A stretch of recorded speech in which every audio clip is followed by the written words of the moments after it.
ready. 5, 4, 3, 2, 1. Broadcasting live from the Newsmax studios, this is the Steve Malzberg Show. Be a part of the action by calling 855-777-9660. That's 855-777-9660. Or email Steve at malzbergshow@newsmax.com. Here is Steve Malzberg. Hello, everyone. I'm Alan West, and guest hosting for Steve Malzberg. This is the Steve Malzberg Show. Steve is still enjoying his Rosh Hashanah, and I want to say Lashana Tova Tikatevu to the Jewish community here in America, all across the world, and especially to our dear friends in the nation of Israel. Steve will be back with us on Monday, and you'll have to tolerate me for one day. And the good thing is that I guess I did okay yesterday. They didn't send me packing my bags down to Union Station to catch the train out of here. But today we've got a great show lined up. And before we get going, I also want to let you know, 1-855-777-9660. We want to be able to hear from you. We want to be able to take your calls. And we've got a couple of segments in this first hour where we will be able to take your calls. So please start calling in and getting in that queue so that we can hear from you. First of all, I want to be able to listen to a little clip from the president's press conference today from the G20. So if you can, please roll cut 6. Where you will see resistance is people being worried about a slippery slope and how effective a limited action might be. And our response, based on my discussions with our military, is that we can have a response that is limited, that is proportional, that when I say limited is both in time and in scope, but that is meaningful and that degrades Assad's capacity to deliver chemical weapons, not just this time, but also in the future, and serves as a strong deterrent. Now, I was a planner in the military at the brigade level, but I can tell you that if a commander came to me and said, Major West, I want you to develop an operation that is limited, that is proportional. I want it limited in time and scope, but I want it to be meaningful. And I want to also understand that we may have to come back and do another meaningful, limited in time and scope, but proportional response after this one. I would be totally confused.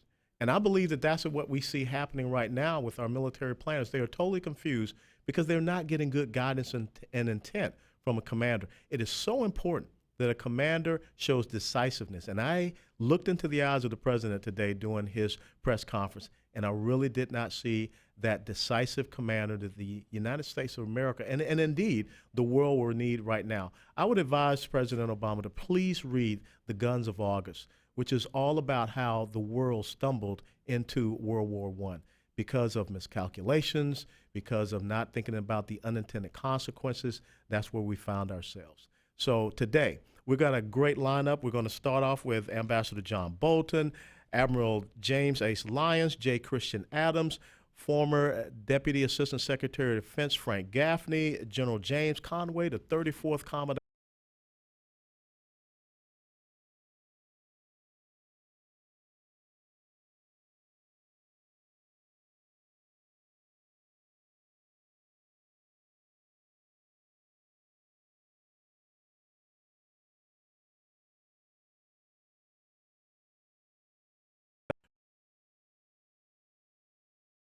Thanks so much for being on with me with the Steve Malzberg Show. Great to be with you, Alan. Thanks very much for having me. Now, I got to tell you, when I listened to the president today, you gave an interesting comment earlier today, I believe, on Fox News, where you talked about the juxtaposition between international norm versus international law. Can you expound upon that for us?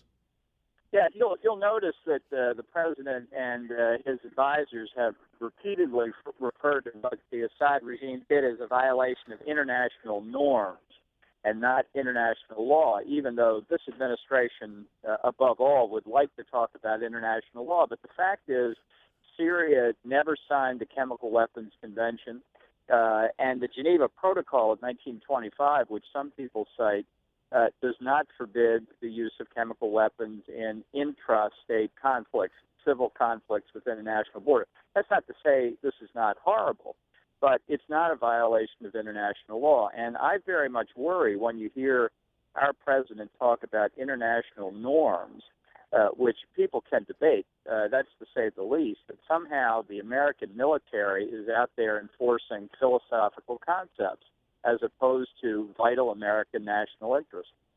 Now, let's also talk about something else I was doing some reading and some research on, the responsibility to protect, R2P doctrine. You know, some people want to believe that this is, you know, adequate and it's a justification for military action. You know, this is the type of thing that the current UN ambassador Samantha Power believes in. Can you kind of give us an understanding of this responsibility to protect doctrine and how you don't see it applying in this case?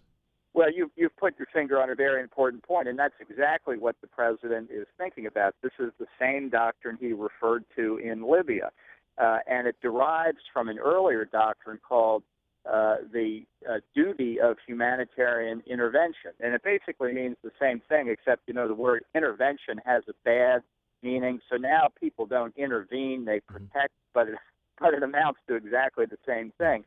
I'm very familiar with that doctrine. It was first negotiated at the UN when I was there in 2005. I can tell you where the first statement of it is found in what's called an outcome document from a summit that was held in September of 2005.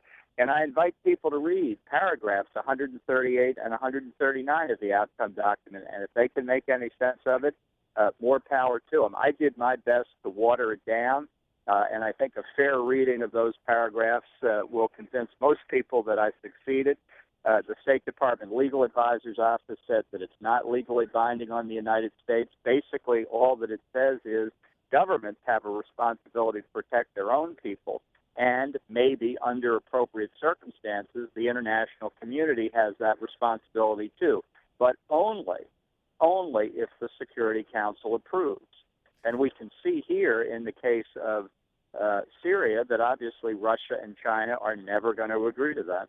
You're absolutely right. And it's interesting you brought up the case with Libya because, you know, we went into Libya with far less casualties occurring. I mean, we kept hearing about the potential for mass casualties in eastern Libya and Benghazi and what have you.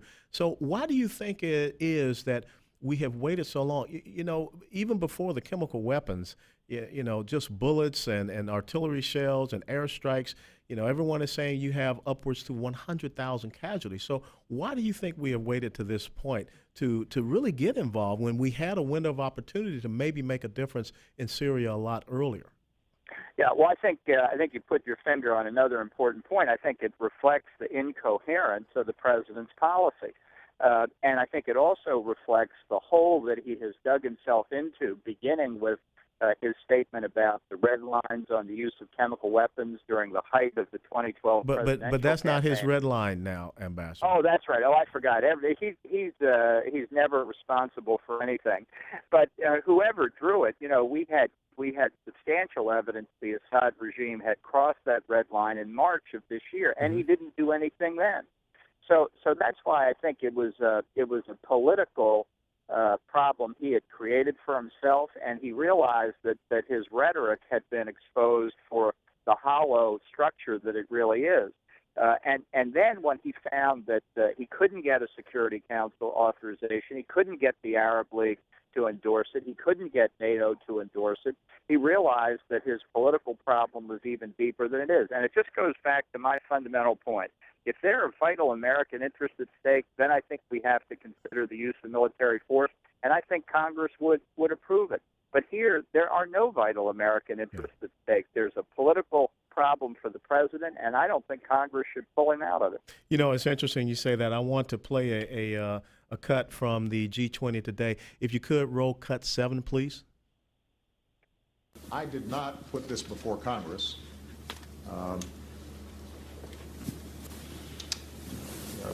just as a political ploy or as symbolism.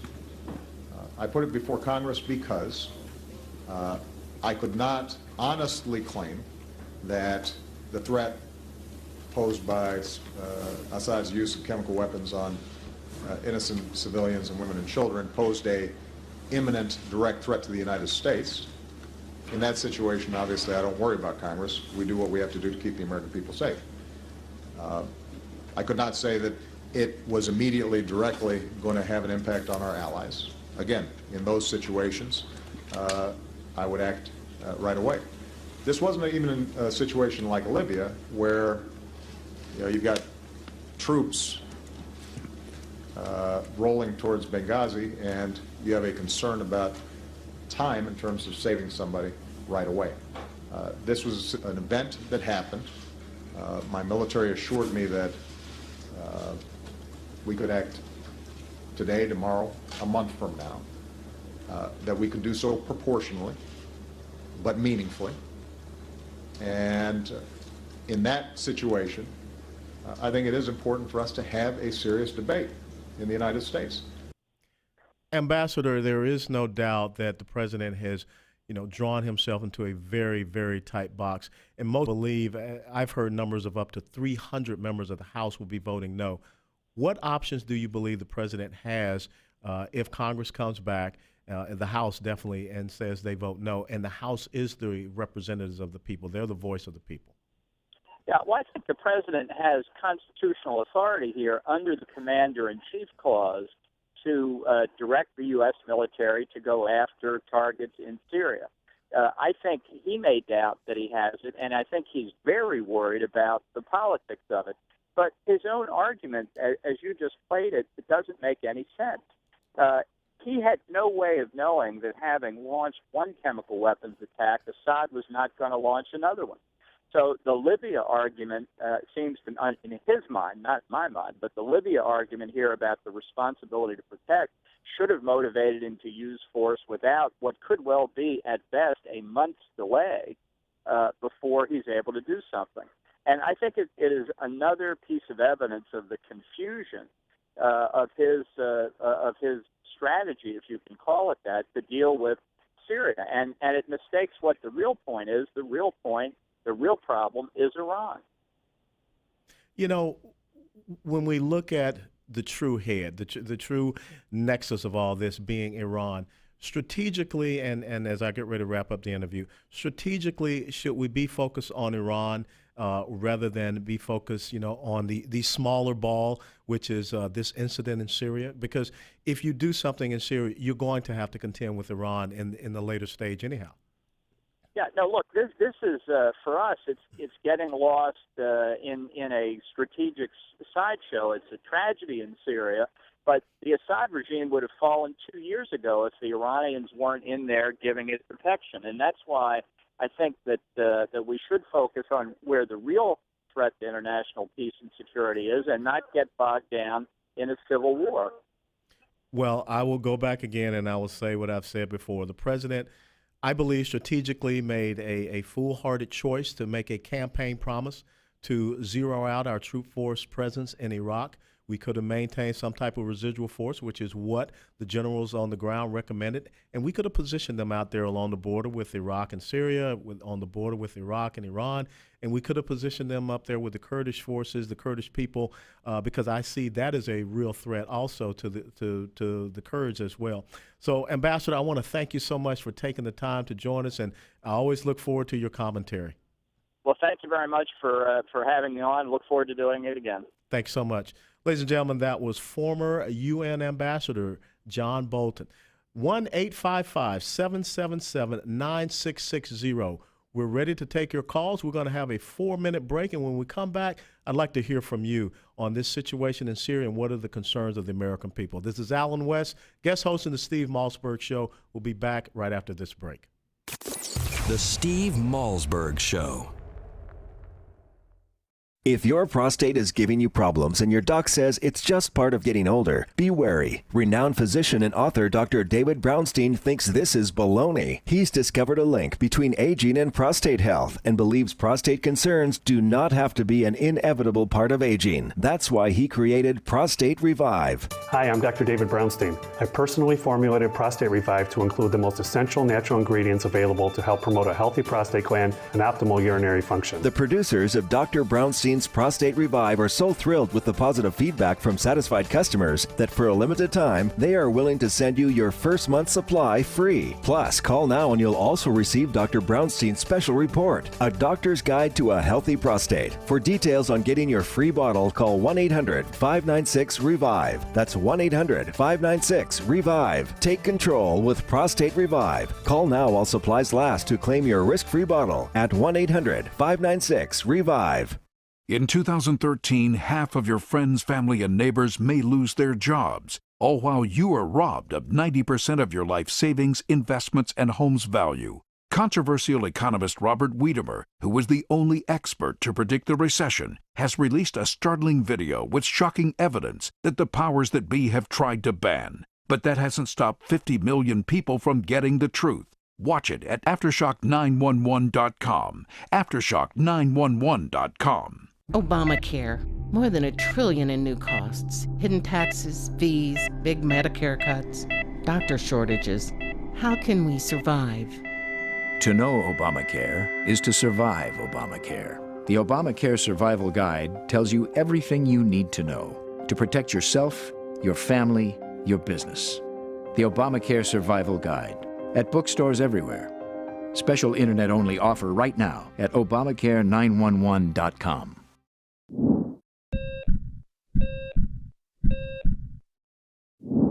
Judging from everything you hear, you think all cholesterol is bad, but that's not really true. You need a certain amount of cholesterol to maintain good health. The problem is that too much cholesterol in your blood contributes to a plaque, a fatty substance that narrows the coronary arteries that feed blood flow to your heart. Picture your coronary arteries as a 4-lane highway. If one lane becomes blocked, traffic still flows well. 2 lanes, no major problem.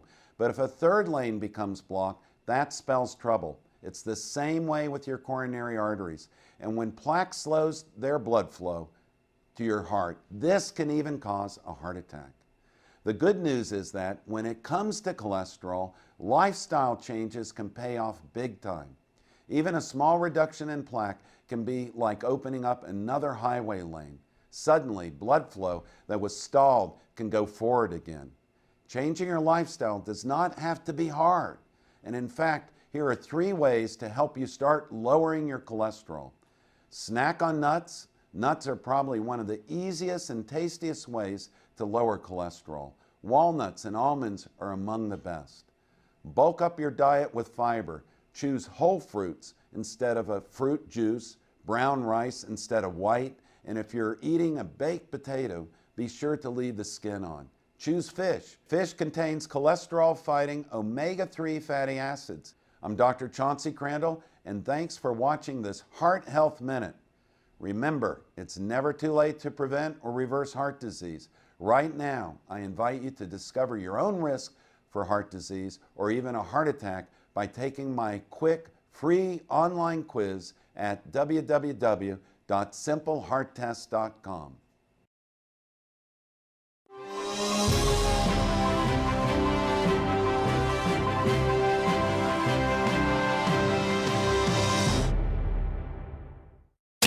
Where can you find the Steve Malzberg Show? Everywhere. From your smartphone to satellite radio To Newsmax Live TV. to Roku. We have you covered. Here is Steve Malzberg. And welcome back to the Steve Malzberg Show. I'm Alan West, guest hosting for Steve, who is on his Rosh Hashanah vacation. After the bottom of the hour break, we're going to talk to Admiral James Ace Lyons, who is the former Commander-in-Chief of the United States Pacific Fleet. And he wrote a very interesting piece this past Wednesday called A War to Rescue U.S. Credibility. And I'd like to just play a real quick clip to talk about credibility for a minute. So if we could, roll cut number 3 for me. Our effort is to preserve this international norm regarding the prohibition on the use of these terrible weapons. And people saw the other day, Chris, in these horrible scenes in the social media of these children who were snuffed out at night in their sleep, parents, grandparents, everybody killed by gas, by something that the world has condemned and said we will not use. Now, if we don't stand up to that, together with the people who are prepared to stand up with us, and there are many, and the French are prepared to, and others in the Middle East are prepared to, and our friends in Turkey and others in Poland and other places in the world. If we have more people prepared to stand up today and join the United States than actually we could use in the limitations of this kind of action. But if we don't do this, Assad will have a message that he can use these weapons with impunity. We will have turned our back on the next batch of children, on the next batch of parents. We will have turned our back on the international norm. We will have lost credibility in the world.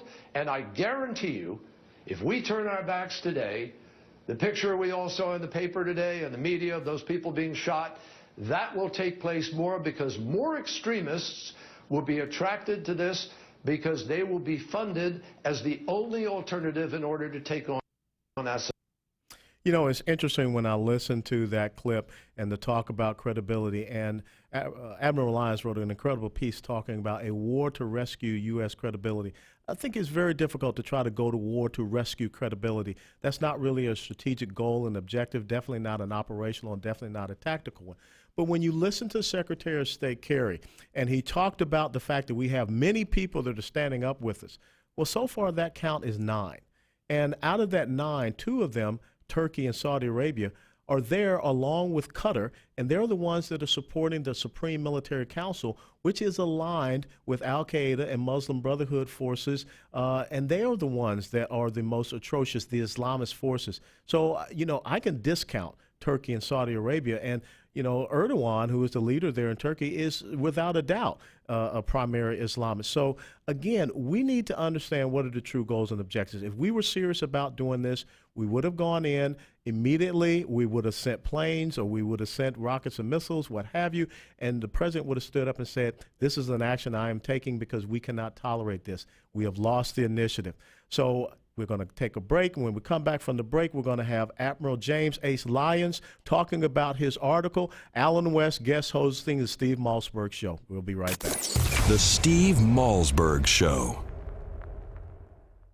Bad credit card debt happens to good people. Credit card companies lure you in with low introductory rates or low minimum payments, and before you know it, you owe thousands of dollars in credit card debt. It has happened to millions of good people just like you. But here's the good news. Thanks to a powerful program now approved, anyone with $2,000 or more in credit card debt can cut their credit card payments up to half and even reduce or eliminate interest charges altogether. That's right. Our nationwide nonprofit program is helping U.S. residents cut their credit card payments. Call 800-613-3159 now. The call and information are free. We've helped over 500,000 people with their credit card debt, and now we can help you. Call 800-613-3159 to see how this powerful nonprofit program can work for you. Bad credit card debt happens to good people. Get free of credit card debt today. Call 800-613-3159. That's 800-613-3159. Again, 800-613-3159.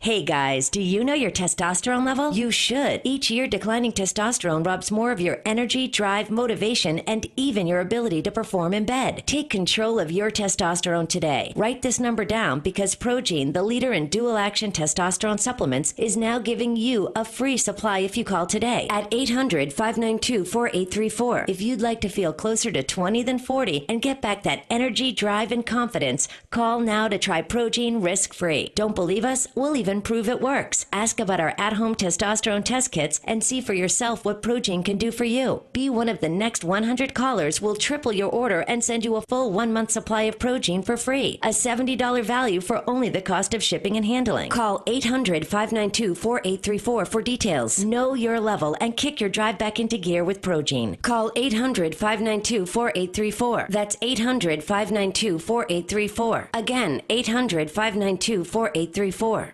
Are payday loans ruining your life? If you have 2 or more payday loan cash advances, listen closely. You may be eligible for a program that payday loan companies don't want you to know about. This program will get payday loan companies out of your bank account and put an end to the payday loan nightmare. Call for free information and find out if Payday Loan Support Center is right for you. Payday loan companies usually trap you into paying rates as high as 700%. We understand payday lenders' tactics. Don't let them take advantage of you anymore. All you need is 2 or more payday loans to qualify. We can help even if you're behind in collections or have bad credit. Internet payday loans qualify for this program as well. So call 800-250-5084. That's 800-250-5084. The call is free and the consultation is free. Don't miss out. Call for your free information on payday loan relief. 800-250-5084. That's 800-250-5084. Again, 800-250-5084.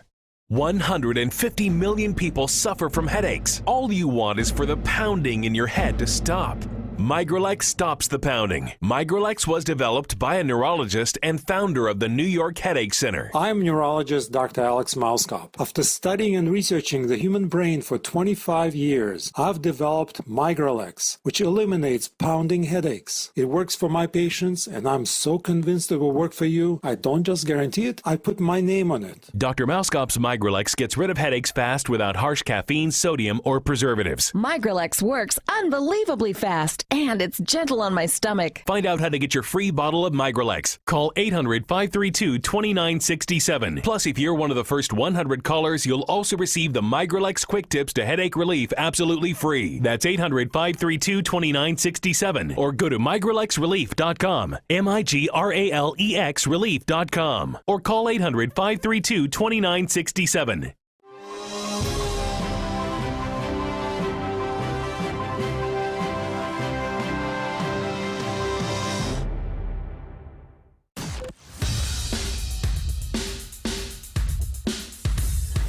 This is not your typical Screamfest talk show. No. This is the next generation of talk radio. Here is Steve Malzberg. You know, over 1,400 people were gassed.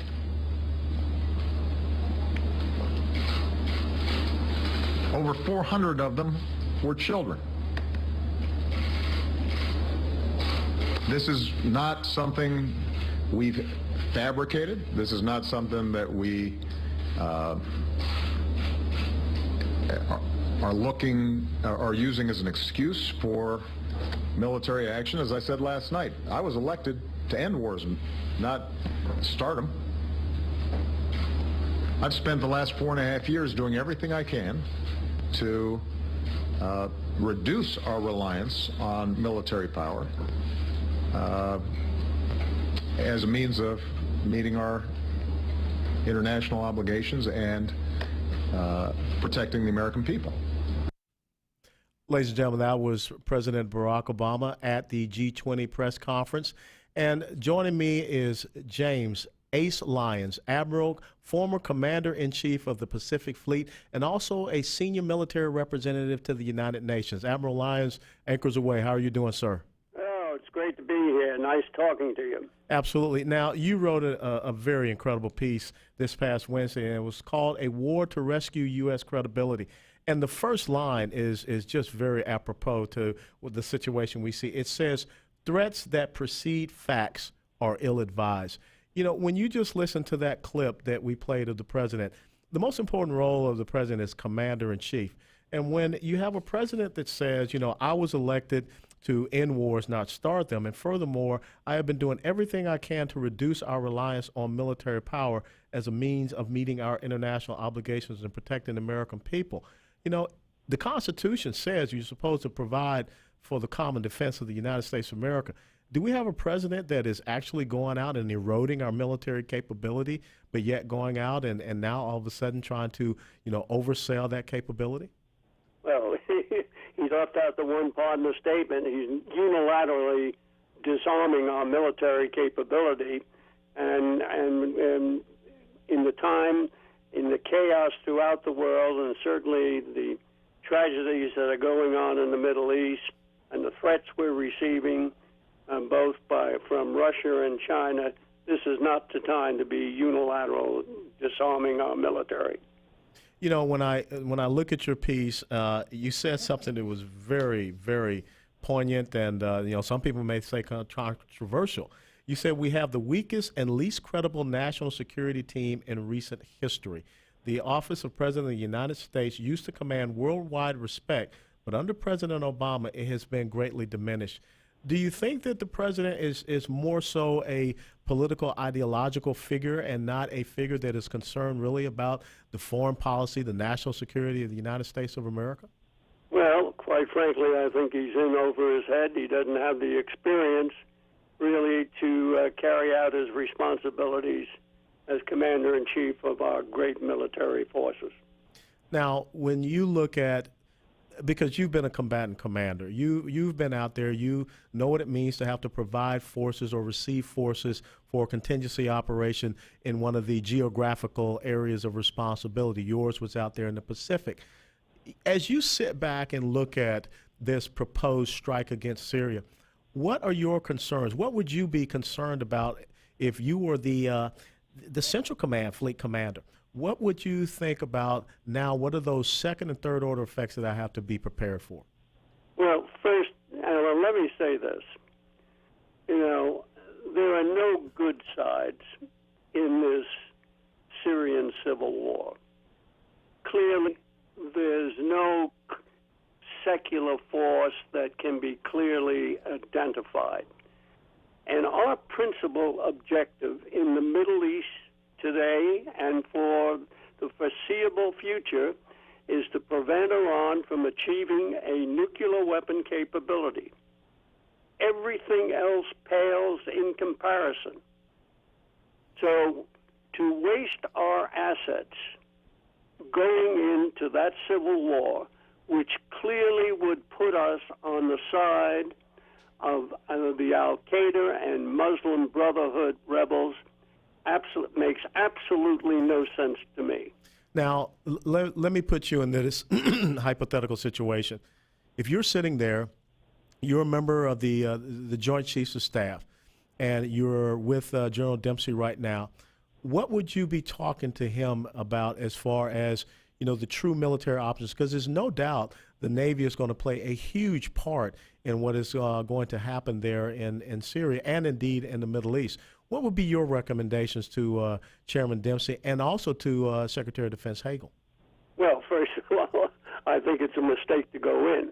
But if the president orders a strike, this limited strike, as he said, I think we have to be prepared for a number of options on how Syria and our allies would respond to this act of war by the United States.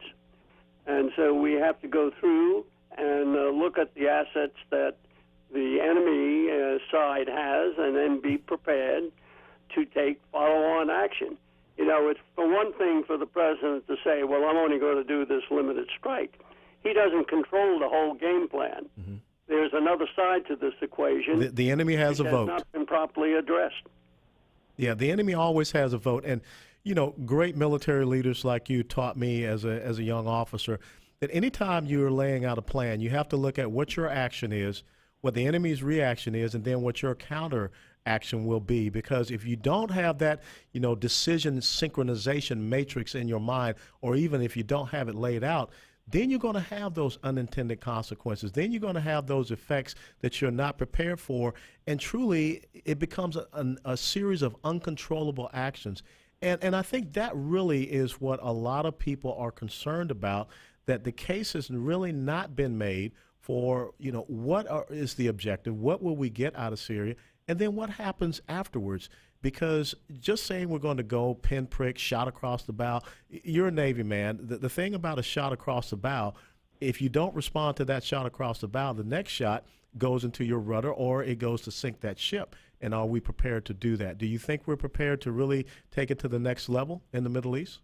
Well, we have to reposition a number of other forces to be prepared to respond to all potential contingencies that would come out of this initiation of hostilities on our part.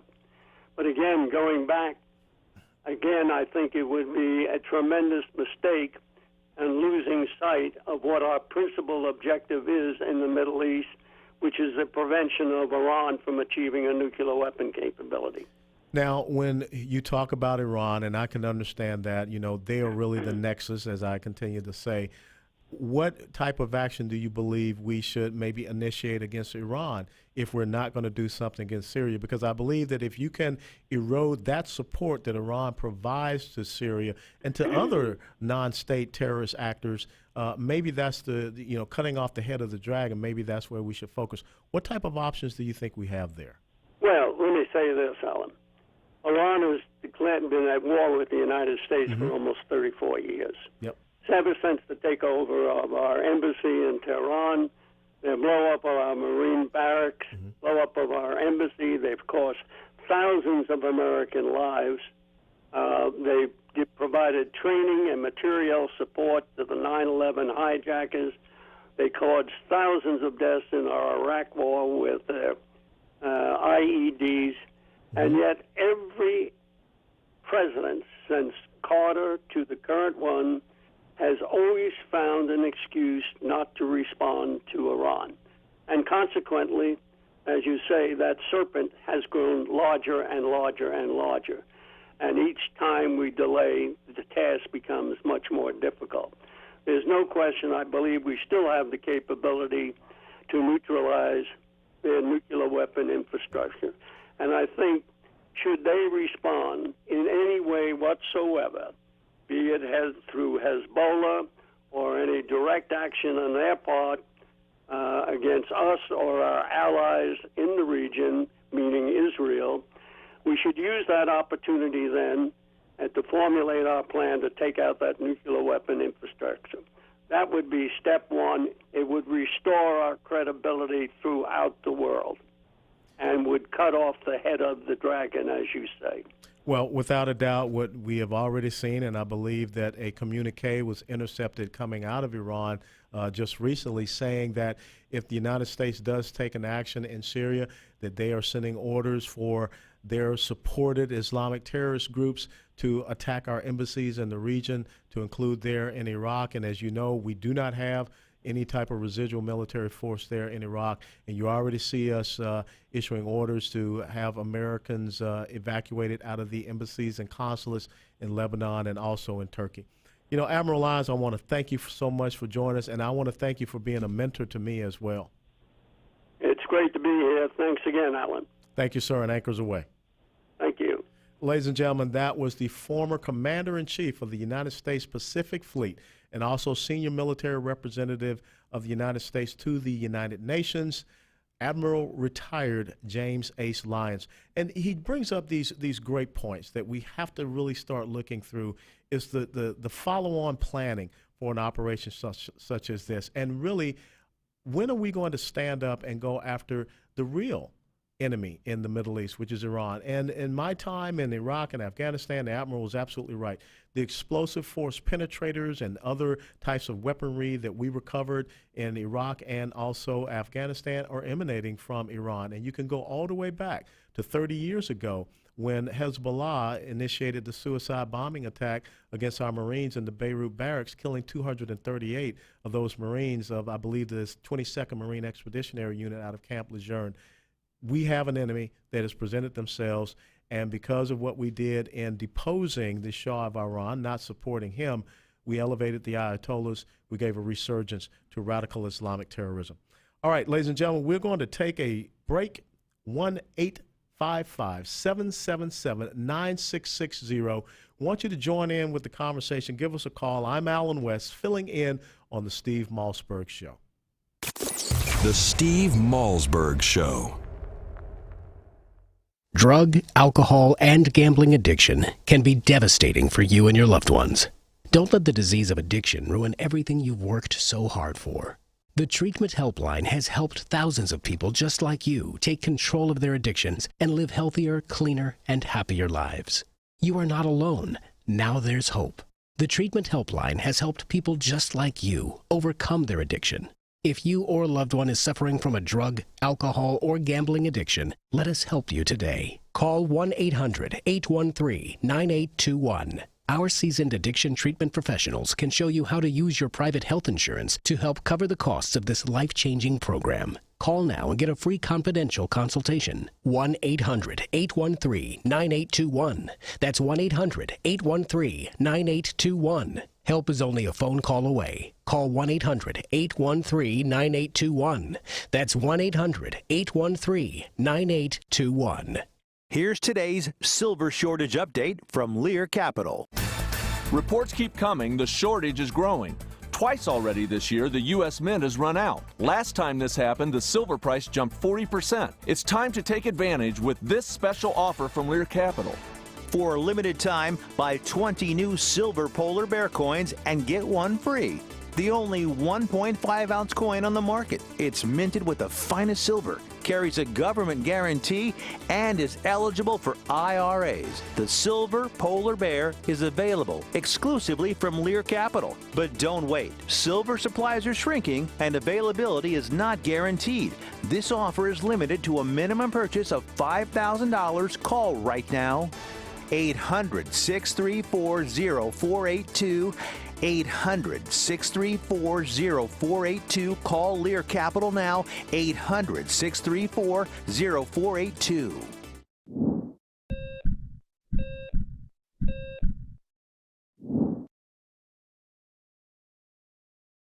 Heart disease is the biggest killer disease in America, and this doesn't surprise me. We are addicted to starches, sugars, fatty meats, and salt.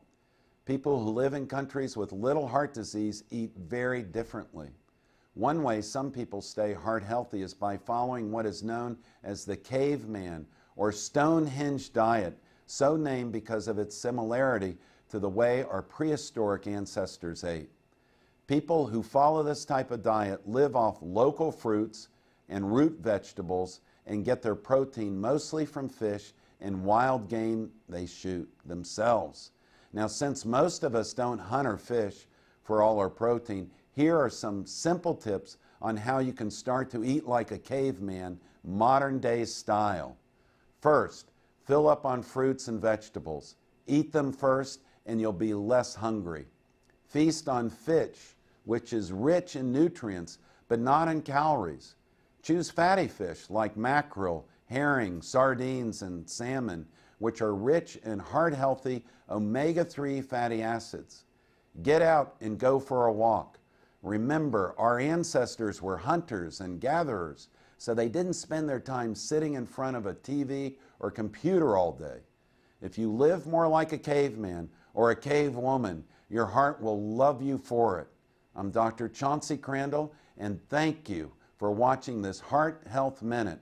Remember, it's never too late to prevent or reverse heart disease. Right now, I invite you to discover your own risk for heart disease or even a heart attack by taking my quick, free online quiz at www.simplehearttest.com. Don't complain about your cable bill going up and up and up. Do something about it. Grab a pencil and jot down this special number, 1-855-625-MY-TV. The more cable TV rates go up, the better digital satellite TV looks. So cancel the cable and get more of your favorite channels in 100% digital quality for less money. Call 1-855-625-MY-TV. Right now to sign up for packages starting as low as $19.99 and there's no equipment to buy. You get free HD TV upgrade, a free DVR upgrade, and free professional installation. You control what you watch when you watch it. Record your favorite shows. Pause and rewind live TV. Even skip the commercials. Watch local channels too. At just $19.99, what are you waiting for? Pull out your major credit or debit card. Call 1-855-625-MY-TV. 1-855-625-MY-TV. Cancel the cable. Cut costs and get more. 1-855-625-MY-TV. 1-855-625-MY-TV.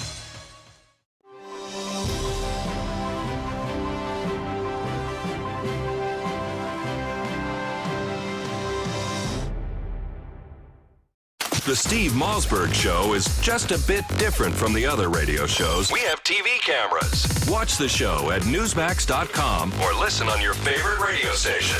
Here's Steve Malzberg.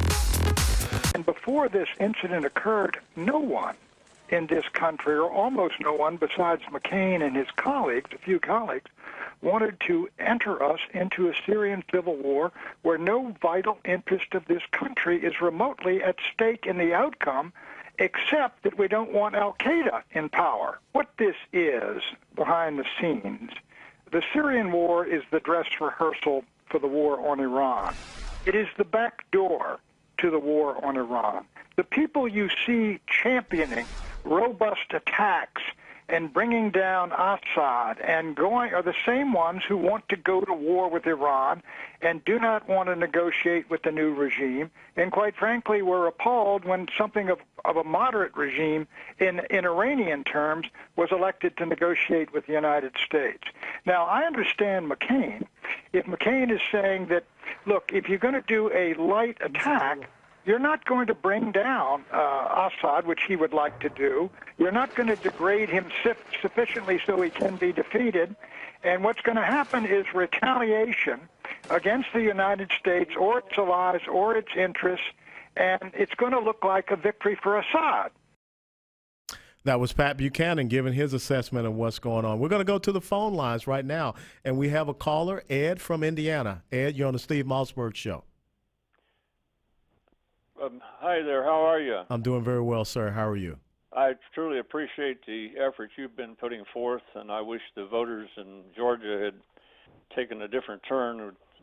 We need you in there badly. Well, we'll be back, sir. Don't worry about that. Yeah, I appreciate that. Yeah.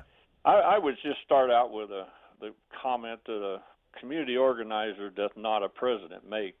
That's our number one problem here. The situation in Syria is huge. It's beyond this pinpricking or this going in and shooting across the bow. The bottom line is, if you're going to do this over gassing people, we need the world behind us, and time needs to be taken. If the military feels that this thing doesn't have to be done yesterday, it can be done tomorrow, then I think we need time to get more world leaders behind us. If we're going to handle that. We've got 120,000 people already killed over there.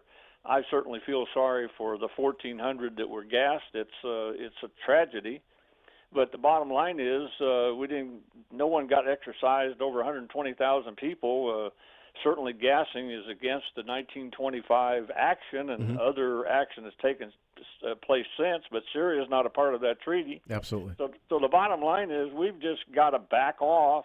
First of all, we got more problems here at home that we can handle. Yes. So we need to just back off and reorganize. And number one, we need to pray for God's will.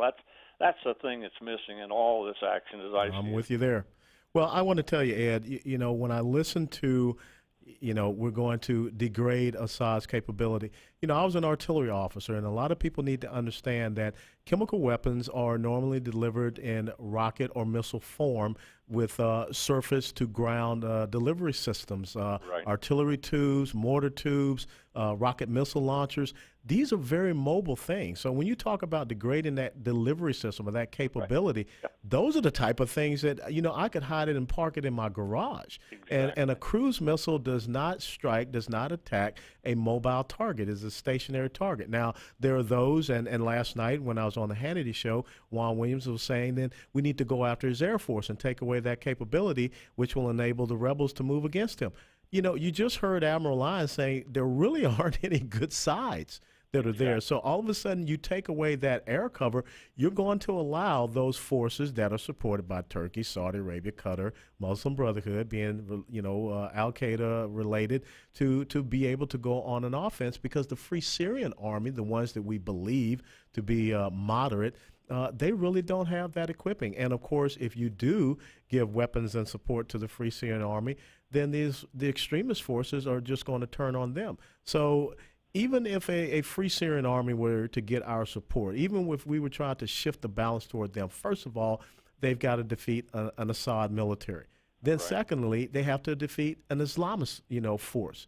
So there really are not any good options if you're just looking at, as you say, the pinprick. And, degrading his capability, understanding how you deliver chemical weapons is not going to mean anything whatsoever. And still, you cannot blow up a chemical weapons stockpile. You're going to have to go in there and, secure it yourself. And that will take boots on the ground, which everyone is saying is not going to happen. Okay, Ed, I want to thank you so much, and continue to pray for this country, because I believe that's the most important thing that we can do as citizens of this great republic.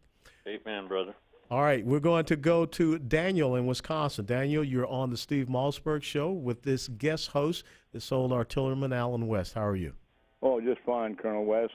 Listen, it seems to me with Obama and this administration, they really don't know exactly what's going to happen or the aftermath or even preparing for what happens after they bomb Syria or attack them in any type of way. You know, it's something like Nancy Pelosi, you know, with the Affordable Care Act. We got to pass it to find out what's in it. Yeah. What we got to do here, we're going to bomb Syria to find out what happens next?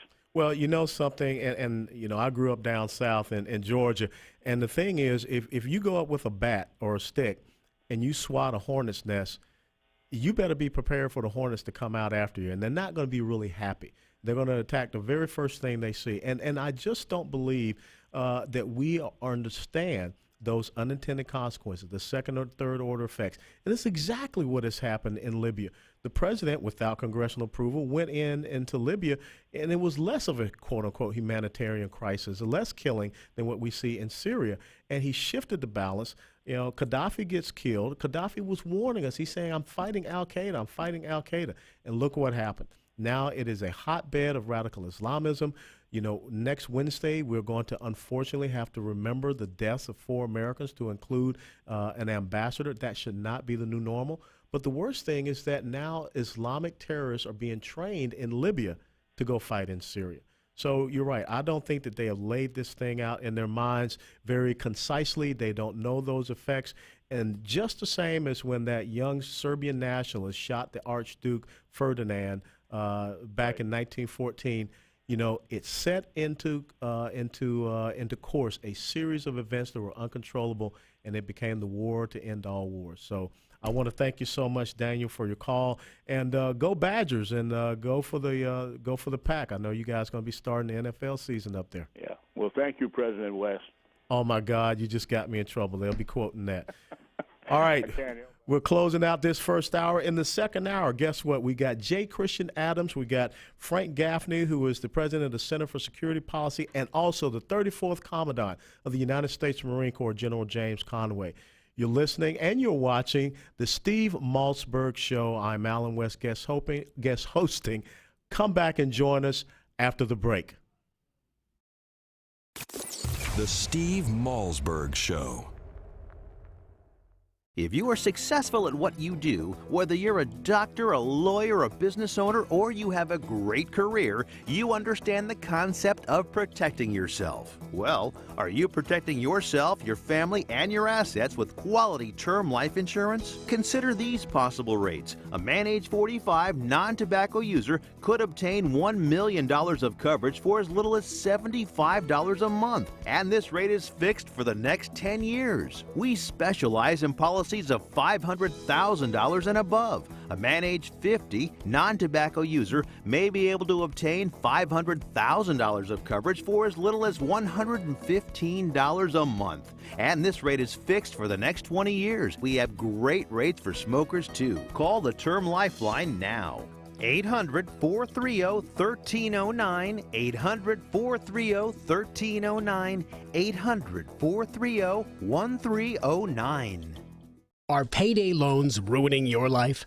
If you have 2 or more payday loan cash advances, listen closely. You may be eligible for a program that payday loan companies don't want you to know about. This program will get payday loan companies out of your bank account and put an end to the payday loan nightmare. Call for free information and find out if Payday Loan Support Center is right for you. Payday loan companies usually trap you into paying rates as high as 700%. We understand payday lenders' tactics. Don't let them take advantage of you anymore. All you need is 2 or more payday loans to qualify. We can help even if you're behind in collections or have bad credit. Internet payday loans qualify for this program as well. So call 800-250-5084. That's 800-250-5084. The call is free and the consultation is free. Don't miss out. Call for your free information on payday loan relief. 800-250-5084. That's 800-250-5084. Again, 800-250-5084.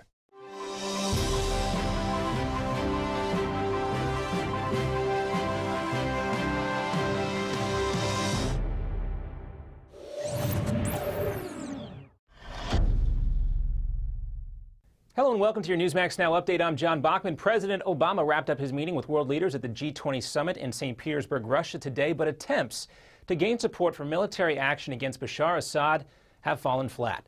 The president wants to use targeted strikes against Assad and is considering training Syrian rebels. But this new video could complicate that effort. The New York Times says it shows rebels in April, moments before they executed Syrian government officials. Disturbing stuff. Still, before leaving Russia, the president tried again to publicly make the case that this is about more than just Syria and the United States' response. The Assad regime's brazen use of chemical weapons isn't just a Syrian tragedy. It's a threat to global peace and security.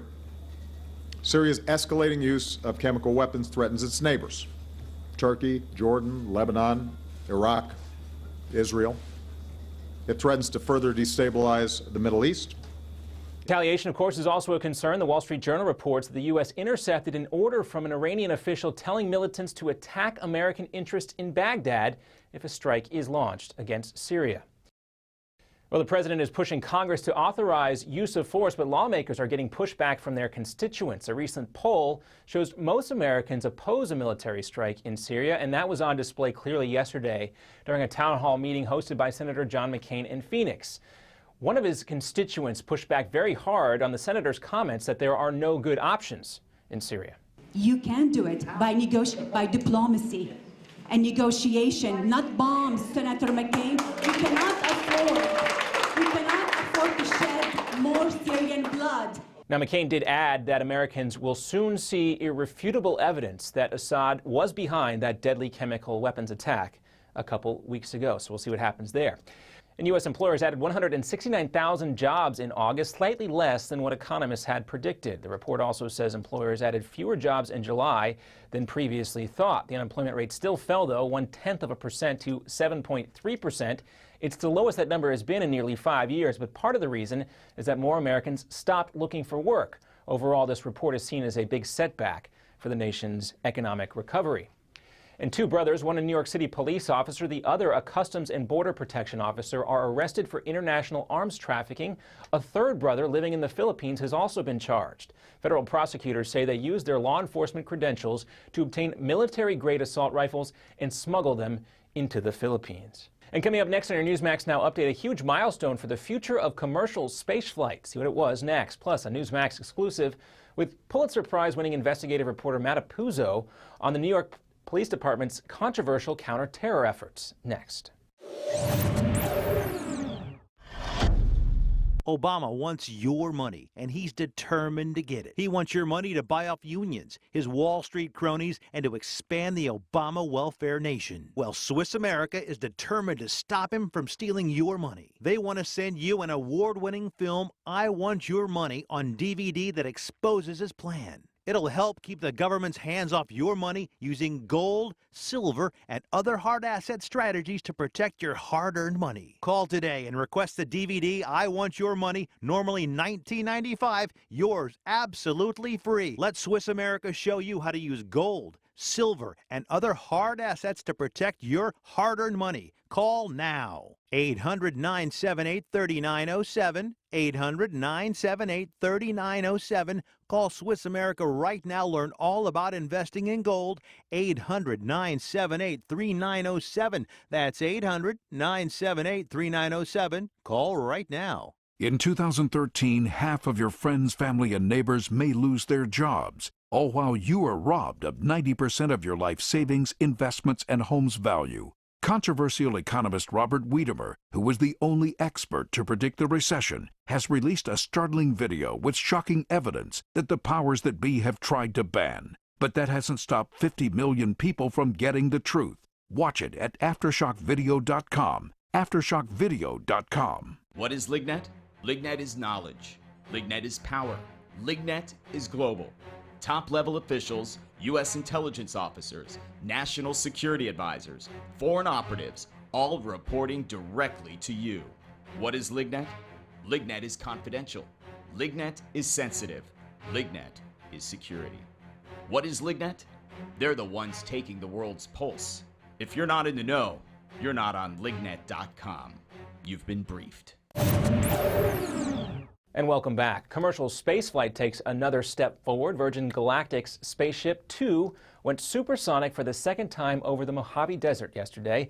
The crew then rotated its tail section upward to slow its descent so it could make a soft landing. Virgin Atlantic hopes to fly tourists to the edge of space and back next year. And during a Newsmax exclusive with Pulitzer Prize-winning investigative reporter Matt Apuzzo, we take a look at the NYPD's surveillance and counterterrorism tactics. Apuzzo and Matt Golden uncovered details that show the NYPD missed crucial information even though it closely watched entire Muslim communities in New York City. Police Commissioner Ray Kelly called the book fiction, but Apuzzo defended his work, called Enemies Within. I think we try to ask the question of, is this what the NYPD, is this what a municipal police department should be doing, and is it successful and useful? And this has been your Newsmax Now update for September 6th. I'm John Bachman. Take care. Are you ready? 5, 4, 3, 2, 1. Broadcasting live from the Newsmax studios, this is the Steve Malzberg Show. Be a part of the action by calling 855-777-9660. That's 855-777-9660. Or email Steve at malzbergshow@newsmax.com. Here is Steve Malzberg. And welcome back to the show. This is Alan West in for Steve Malzberg. Steve is enjoying the Jewish holiday of Rosh Hashanah. Lashana Tova Tikatevu to the Jewish community here in America and all across the world. Now, we are taking your calls toll free, 1-855-777-9660. I want to, get a little voice of the people in here. Let's roll cut number 5, and then we'll start taking a couple of calls from Bill and Christine after that. Cut number 5. I am unalterably opposed to having a single American boot on the ground in Syria. And, I just said at the beginning of my remarks, sir, that we will respect everyone's view. And if you wait until,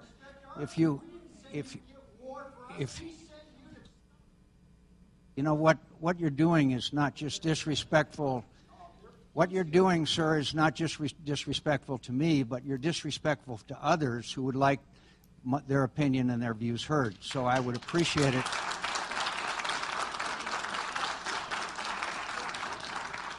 So I'm sure you'll respect everyone here. Thank you for doing that, and you'll be one of the first I hear from, okay? Thank you. But not too long. Okay. That was Senator John McCain at the time-honored American tradition of the town hall meeting. The American people need to have their voices heard. This is still a constitutional republic, and they need to have their voices heard, especially when we're talking about being engaged in what is a very nebulous operation in Syria. Now, this hour, we will be joined with J. Christian Adams, who is a former voting rights expert with the Department of Justice, Center for Security Policy President, and former Deputy Assistant Secretary of Defense Frank Gaffney. And we'll wrap up this hour by being charmed by a great man, a great Marine, a great leader, the 34th Commandant of the United States Marine Corps, General James Conway. But right now, we're going to go to the phone lines, and we have Bill from California. Bill, welcome to the Steve Malzberg Show. I'm here. Hello, Bill. Welcome to the Steve Malzberg Show. How are you doing? I'm doing fine, thanks. How are you doing? Wonderful. What's on your mind today, Bill? Am I speaking to Colonel West? You are. Pleasure to speak to you, sir. Well, it's my honor, my friend. I wish I lived in Florida so I could have voted for you. Well, you just keep up the fight out there in California and tell all of those good airmen out at El Toro, those Marine aviators, that we're behind them. Okay, thank you. There's a couple of things I wanted to run by you. Number one, I wonder if your opinion would match mine. It seems to me that Obama's pushing us toward a return to the Cold War with Russia, with the things he has to say and do. He keeps insisting that Assad is using poison gas, and Russia doesn't trust his intelligence. He thinks that the rebels are using poison gas. Mm-hmm. I'm more inclined to agree with Russia in this case because the rebels are certainly Al-Qaeda, who Obama says is dead. He said there is no more Al-Qaeda, but they're certainly not a bunch of cream puffs over there. That's them fighting in Syria now. And who the devil is he going to help if he bombs Assad? He's only going to help the brotherhood that's over there in the Al-Qaeda. You're absolutely right, Bill. And when you look at what the president said last year, that Al-Qaeda has been decimated, it's on the run, that's not true, because Al-Qaeda is very much so alive in Al-Qaeda in the Arabian Peninsula in Yemen, Al-Qaeda in the Maghreb, which is northern Africa, and they're based out of Libya. And, of course, now you have Al-Qaeda in Iraq, which has rebranded itself as the Islamic State of Iraq and the Levant, and they are operating in Syria. So that's the first thing we have to contend with, is that we have not decimated this premier radical Islamic terrorist force. But, you know, even before Iraq, you had Hezbollah, and Hezbollah is a very potent, very strong proxy military of Iran, and that's what you see operating there as well. And when you talk about these artillery shells or rocket shells, you know, you just don't have to fire it out of an artillery tube or whatever. You can turn it into an improvised explosive device, which is what normally they use for those IEDs or, you know, former artillery shells and things of that nature. So, you know, saying that we're going to degrade the capability of Assad does not mean that the rebel forces, opposition forces, whatever you want to call it, cannot use chemical weapons as well, because we're not going to be securing those stockpiles. And you certainly cannot shoot a cruise missile onto a chemical weapon stockpile. You will create an even bigger event. But something you talked about, Bill, we need to examine even more so, this whole idea of a reset. Remember, former Secretary of State Hillary Clinton went over there and said, we're going to hit the reset button with Russia. Well, this is Russia and President Vladimir Putin, who just recently said that if the United States takes a military action in Syria, well, he's going to step up and continue his arms supply and support to the Assad regime. So, and as well, Iran has, and a communique was intercepted saying that they are, you know, promoting and encouraging terrorist attacks against our interests there and our embassies and consulates. So we have to be very circumspect about the hornet's nest that we're getting into, and there is no reset. You're right. We're going to a chilly relationship with Vladimir Putin. Vladimir Putin is KGB. And he will always be a strong man, a tough man, and I believe right now he is really taking advantage of a president that he believes is weak in every way. So thanks so much, Bill, and as I said, please give those Marine aviators out there in the Aero Toro our best. We're going to go now to Christine down in my neck of the woods in Boca Raton. Christine, you're on the Steve Malzberg Show. How are you doing today? Yes, Christine. I feel honored to be speaking to my former congressman. Thank you. You played Senator McCain's town hall, and I can remember that I was honored to have a congressman that had 2 open town hall meetings every month through his entire term, speaking face-to-face with his constituents. And I really think that the rest of America needs to know what it's like to have a congressman that is of the people. Well, I'm very honored. Thank you so much, Christine. Anyway, you mentioned prior when you were speaking with the Admiral James Lyons about the enemy armaments that came over into Iraq and Afghanistan, and that they seem to emanate from Iran. Yes, ma'am. And you refer back to the 1979 Islamic Revolution, where the Shah was overthrown, and we ended up with Ayatollah Khomeini. And I was interested by that, and, you know, it's part of my history, but at the same time, I was young at the time, and I wasn't really paying attention. And I was a high school senior when that all happened back in Atlanta, Georgia. So amazing, Yeah, isn't it? It is. Yeah. And I went back and I was looking, and back in 1977, there was there were demonstrations and a campaign of civil resistance against a dictator, in other words, but he was kind of our guy, the Shah. Yep. And I started to realize that this seems like it's Egypt all over again, you know, or Iran all over again. You're absolutely right. And if you go back and Google a gentleman by the name of George Santayana, he had a quote back in the 1920s, and he said, "Those who fail to learn from history are doomed to repeat it." And that is exactly what you have hit upon, Christina, is that, You know, we did not support the Shah of Iran. Not the greatest of guys, but he was our guy. And look what we got in opposite. We got the return of radical Islamic terrorism with the Ayatollah, and we knew who the Ayatollah was. We knew what he was standing for. You look at what happened in Egypt. We forced Hosni Mubarak to step down, and we get the Muslim Brotherhood. And thank God the Egyptian military is taking upon themselves to correct that mistake that we made in our foreign policy here in America. You know, Muammar Gaddafi, you know, when he saw what happened with Saddam Hussein, he came clean on his nuclear weapons program. And he really tried to be someone that, you know, yeah, he was still responsible for Lockerbie, but he had calmed down somewhat. And then we take him out of power, and guess what we have now? We have radical Islamists all over Libya. We lost an ambassador. We lost Sean Smith, an information management officer.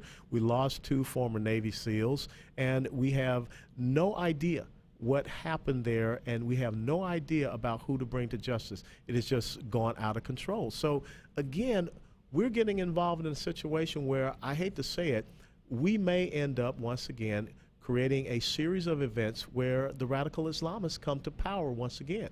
And because we left a vacuum in Iraq, which is really what we did, Iran has been able to extend itself. So we got to be very careful and be very circumspect about what we're doing. And that's why I see we have some failures in our foreign policy, failures in our critical decision making at the strategic level. So thanks very much, Christina, and thank you so much for supporting our town hall meetings. We're going to go real quick to John out in Texas. John, I got about 2 minutes. You're on the Steve Malzberg Show. Okay. First off, congratulations on grabbing this temporary bully pulpit. My hat's off to you. Thank you so much, sir. I'm responding to John McCain. He needs to retire. His senility is showing every time he talks. So, second point that I want to bring up, the Syria evidence that's classified is flimsy at most, and the people that are offering information about it are not trustworthy because they've lied in the past. And I can name those names, but I won't. You know who I'm talking about. The Absolutely. Third thing, I wonder if this is not a real welcome distraction from the Benghazi debacle that we are still digging into. And that's my comments. And to you, sir, I'm listening for your response. Well, I will tell you, John, it was Rahm Emanuel, the former chief of staff for the Obama administration, that said never let a good crisis go to waste. And as we are continuing to talk about Syria, guess what? We're getting closer to the implementation of Obamacare, and those changes are supposed to kick in on the 1st of October. We have a jobs report that came out today that was really not very reassuring.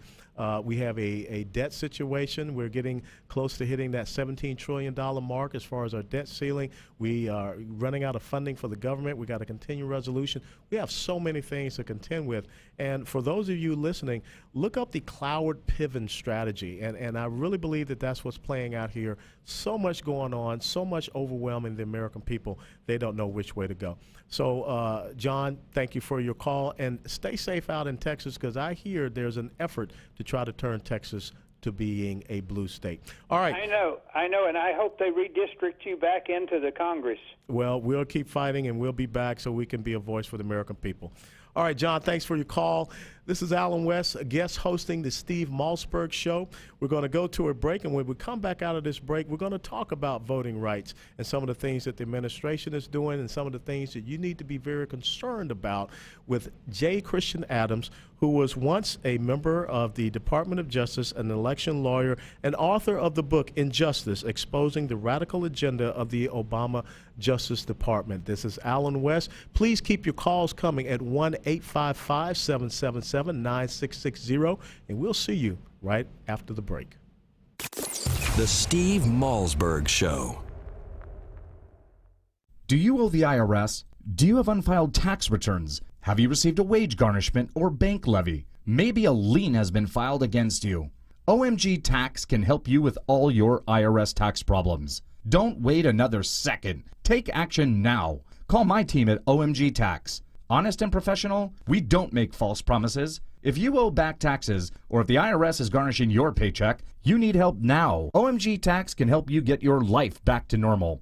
If you're serious about handling your tax matter, call OMG Tax now and get the peace of mind you deserve. Don't let the IRS take your next paycheck. Stop waiting and call our team at OMG Tax. OMG Tax has a straightforward, no-nonsense approach and has helped many Americans resolve their IRS nightmare. Call OMG Tax now. Call 1-800-255-6485. That's 1-800-255-6485. 800-255-6485. Hello, my name is Fred Fleitz, and I'm the managing editor of LigNet. You've probably seen our name preceding some of the stories you read on Newsmax or heard LigNet referenced on Fox News, C-SPAN, or CNN. Perhaps you've asked yourself, what is LigNet? LigNet is an acronym for the Langley Intelligence Group Network, a private Washington, D.C. based service that provides global intelligence, in-depth analysis, and detailed forecasting. LigNet staff and advisors include former CIA officers, national security experts, presidential advisors, and top-level government officials from around the world. I myself held several national security posts for the U.S. government during my 25-year career with the Central Intelligence Agency, the Defense Intelligence Agency, the U.S. Department of State, and the House Permanent Select Committee on Intelligence. Our lead advisor is General Michael Hayden, the former director of the CIA. He is joined by former U.S. Ambassador to the United Nations John Bolton and former chairman of the National Intelligence Council and Special Assistant to President Ronald Reagan Fritz Ehrmann, former U.S. Ambassador to Venezuela Otto Reich, and former clandestine service officer Frederick Russman. Former chairman of the House Intelligence Committee Peter Hoekstra also join our advisory board staff. Every day, our goal is to use our expertise, our resources, and our worldwide staff to take the pulse of the ever-changing political and economic landscape and the threats we face on a daily basis. Whether you are following global events for your portfolio or business, or just interested in the world around you, LigNet provides what you need to know to keep up with global events. There are many. Every day, LigNet members receive the Morning Brief, a daily email that provides summaries and links to our daily analysis to keep you up to date on LigNet's assessments. LigNet members receive unrestricted access to LigNet's secure database of global analysis. All of our special reports, previous analyses, and exclusive video interviews with intelligence insiders are available to members 24 hours a day. But you also get top-notch analysis that resembles the President's Daily Brief, the classified intelligence assessment delivered to the President of the United States every morning. LigNet also sends breaking news emails to our membership list. If there is a development of global proportions or a terror alert, our subscribers are always the first to know. I hope you now have a better understanding of what LigNet is, but more importantly, recognize how truly invaluable LigNet can be. As the old saying goes, knowledge is power. Join LigNet for $1. Go to lignet.com.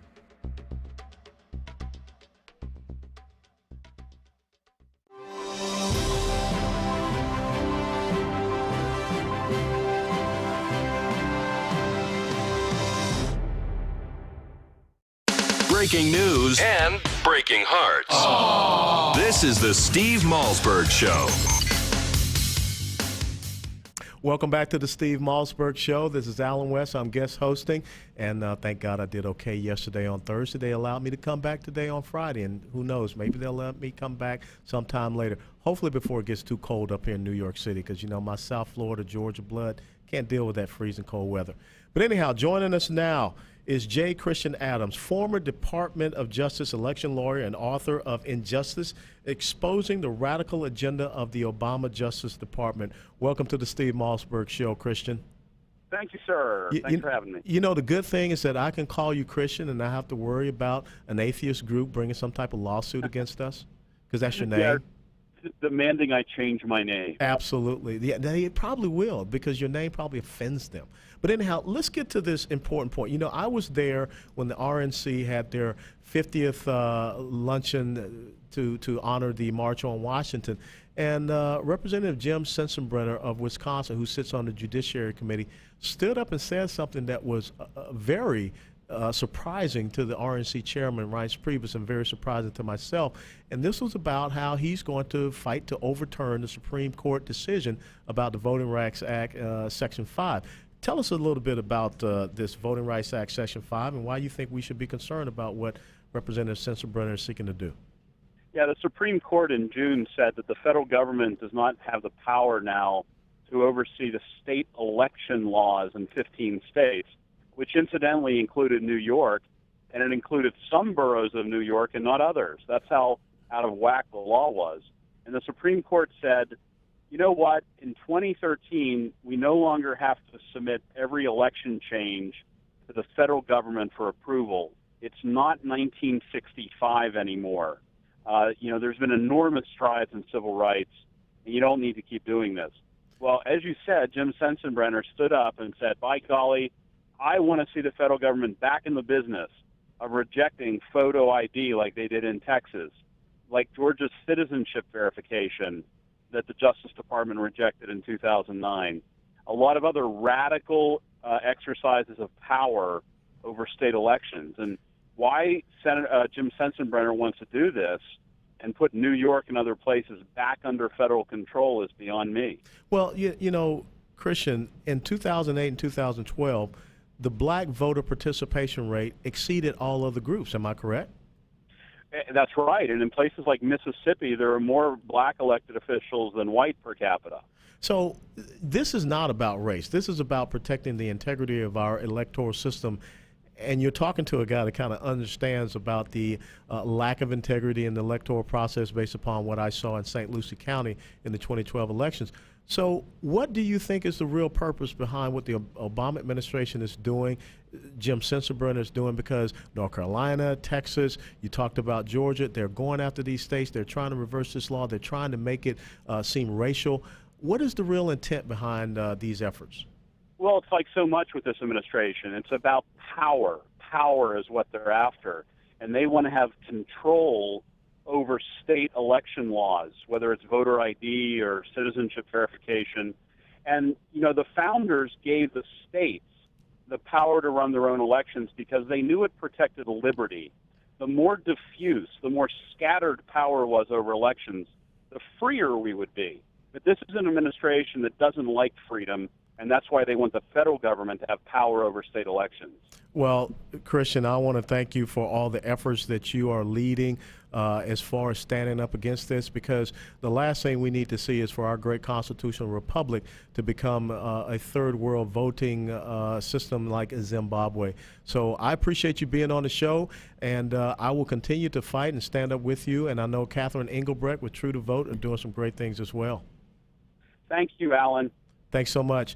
That was J. Christian Adams, who is a former Department of Justice election lawyer. We have to be very concerned because we don't want to see the United States of America all of a sudden become a one-party nation.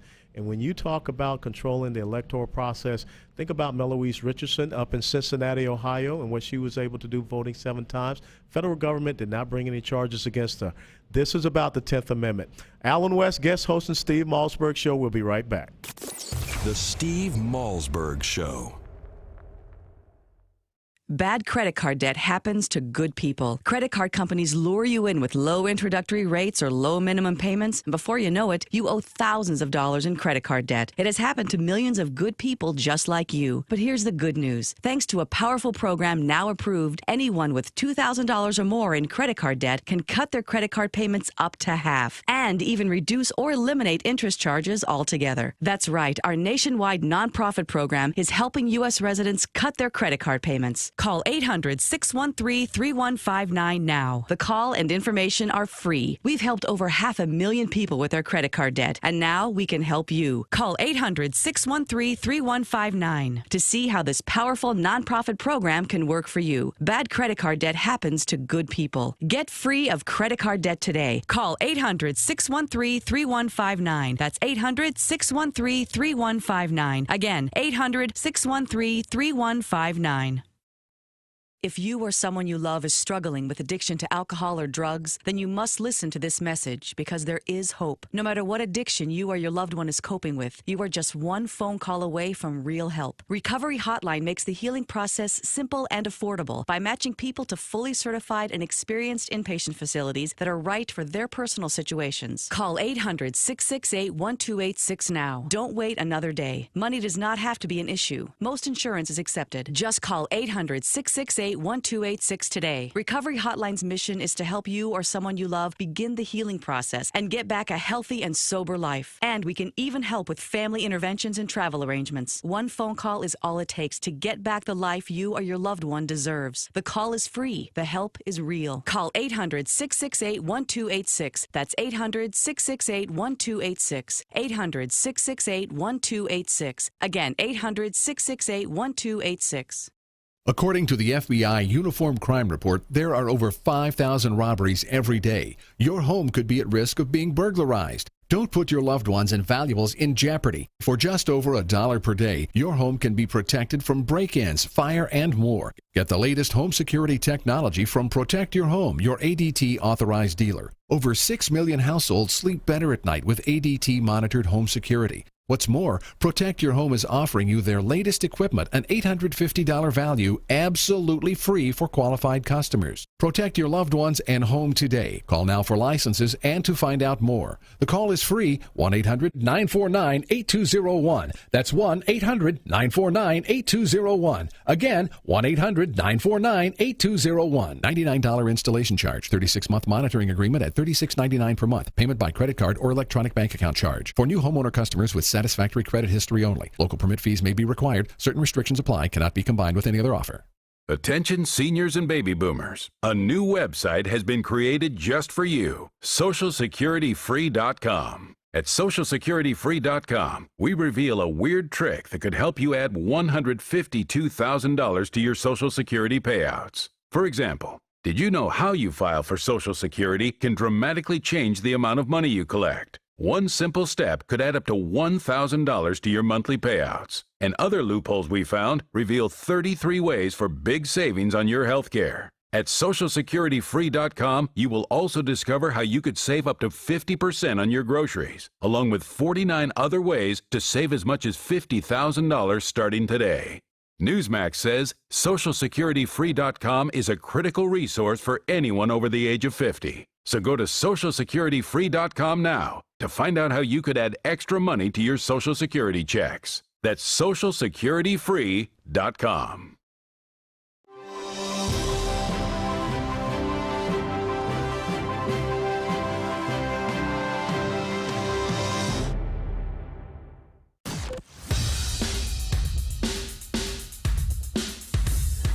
This is not your typical Screamfest talk show. No. This is the next generation of talk radio. Here is Steve Malzberg. It seems these members of Congress are simply responding to their constituents, and you're seeing a lot of these town halls. And it seems as if the more you press your case, the more John Kerry presses the case on your behalf, the more the opposition grows, and maybe it's just, or the more the opposition becomes vocal. Why do you think you've struggled with that? And you keep talking about a limited mission. We have a report that indicates you've actually asked for an expanded list of targets in Syria, and one military official told NBC News, characterized it as mission creep. Can you respond to that? In terms of opposition, Chuck, I expected this. This is hard, and I was under no illusions when I embarked on this path. But I think it's the right thing to do. I think it's good for our democracy. We will be more effective if we are unified going forward. And part of what we knew would be that there would be some politics interjecting themselves in. No, I said some. But what I have also said is that the American people have gone through a lot when it comes to the military over the last decade or so. You know, I was in the military for 22 years, and I can tell you what I saw in the military that I thought was hard. And that was in the dead of winter in Korea, changing the engine pack out of an M1A1 tank. That was hard. To be able to make a good and proper informed decision as the commander-in-chief, that's your job, Mr. President. And that's what you stepped up to do in 2008, and you said you want to come back and do it again in 2012. You got to make the case if you want us to commit our men and women into battle. All right, we're going to go to the phone lines, 1-855-777-9660. We have Jane from back near my place where I was brought up, Atlanta, Georgia. Jane's from Cumming, Georgia. Jane, you're on the Steve Malzberg Show. What's on your mind? Hello, Colonel. Thank you for your service. Thank you. And please come back to Georgia. We'll appreciate you here. You might have to talk to Angela about that, my wife. I understand. I have a question about the chemical weapons. Yes, ma'am. I remember watching, hearing some reports in the middle of the night when we went into Iraq, or just prior, that there were reports of convoys heading to Syria, and doggone, we just missed them, supposedly. Yeah. I was wondering your opinion on that. Well, I won't give you my opinion. I will give you what I heard and some of those reports that, yes, there were convoys and there were also some plane flights of movements of these weapons out of Iraq going into Syria. And understand, Saddam Hussein and the Assad regime over in Iraq, they're both Baathists. They were both kind of secular Islamists, but they were both dictators. And so they were very open to each other. And so maybe this could be a case where those weapons of mass destruction that people talked about did end up in Syria, and now we're paying that price. But, the bottom line is this. If we're going to take an action, we have to take the right type of action. We have to take a well-thought-out and calculated action. We cannot see this as just something to try to protect the credibility of the President of the United States of America, because, as I continue to say, there are going to be second and third order effects and the series of uncontrollable events that I don't think we thought through. And if you listen to that clip that we just played, the two words that every person in the military hates to hear: mission creep. This expanding list of targets. So we have to be very careful. All right, Daisy, we're going to talk to you real quick. Daisy, up in South Dakota. How are you doing, Daisy? Doing just fine. And yourself? I couldn't be any better. What's on your mind? Well, this is about the gassing there in Syria. Mm-hmm. Now, okay, Assad, I don't really believe that he did it, simply because there's plenty of evidence out there that he didn't, more than there is that he did. Now, the rebels have gone and attacked the Christian, what is it? What do they call it? Kind of like an ancient Christian village. Oh, well, you have Kurds there, you have Assyrians there, and Christians. So yeah, you're absolutely right. Well, they came in and they seized control of this Christian village, and they bombed the monastery, mm-hmm. and they're kidnapping the orphans and everything like that. So now, do you think that a man that would gas his own, what Assad said this morning in a video, that he was sending troops up there to protect this village? Now, do you really think that a man that would gas his own people would actually send his troops out to protect? You bring up village. a great point. You bring up a great point, and that's where stories seem conflicting in their intent. And if you read a lot of the reports, the Christians, the Kurdish people that are there, they fear the opposition taking control and taking power in Syria. They fear the fact that these radical Islamists will come to power. And understand, on June the 23rd, Father Francois Muran, who was a French priest, was beheaded by these opposition forces. Yes, so I remember that. Absolutely. And this was 10 days after the Obama administration's promise to send weapons and support to the opposition. So, yes, we have to be very concerned about that. And that's why I think, if anything, we should make the right type of inroads to connect with the Kurdish minorities there, the Christian minorities, and because that's where we can find our best allies. Well, thank you so much, Daisy. And you know what? I know it's going to start getting a little chilly up there in North Dakota, so stay warm. Now, on the line, we have a dear friend of mine and a colleague, mentor. That is Frank Gaffney, who is the president for the Center for Security Policy. Frank, how are you doing? Colonel, I'm the better for being able to talk to you. Oh, my God. God. For having me. You're a gentleman and a scholar. Look, let's talk about this incredible piece that you wrote Tuesday, September the 3rd. It was in the Washington Times, and you talked about Obama's Goldilocks strike on Syria.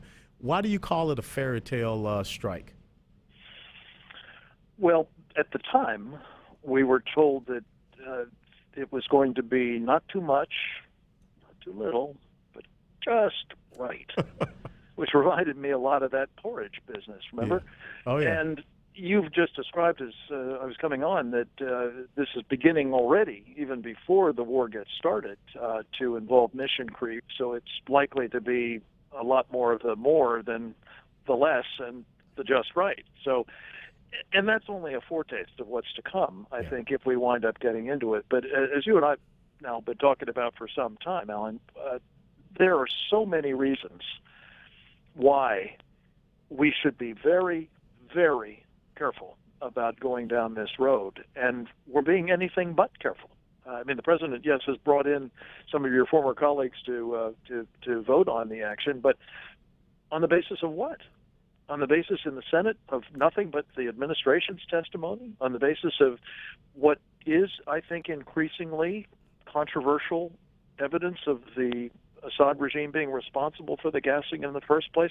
On the basis of getting into now changing the momentum on the battlefield, which, as you know, is part of this resolution? I mean, for all these reasons, I think caution is the order of the day, and it seems not to be being applied. Well, everyone will come back and say, Frank, that if we don't do anything, it ruins our credibility. If we don't do anything, we're emboldening Assad, we're emboldening Iran, we're emboldening all of the Islamic terrorists.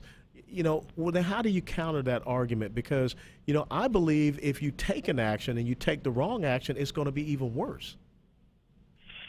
Yeah, look, the calculations like this, I mean, you've been at the pointy end of the spear, and you know that at the end of the day, what ultimately affects the calculations of people like Bashar Assad, or for that matter, the guys in Al-Qaeda who are on the other side, and would be the, I guess, likely successors to Assad, or at least the Muslim Brotherhood, their allies.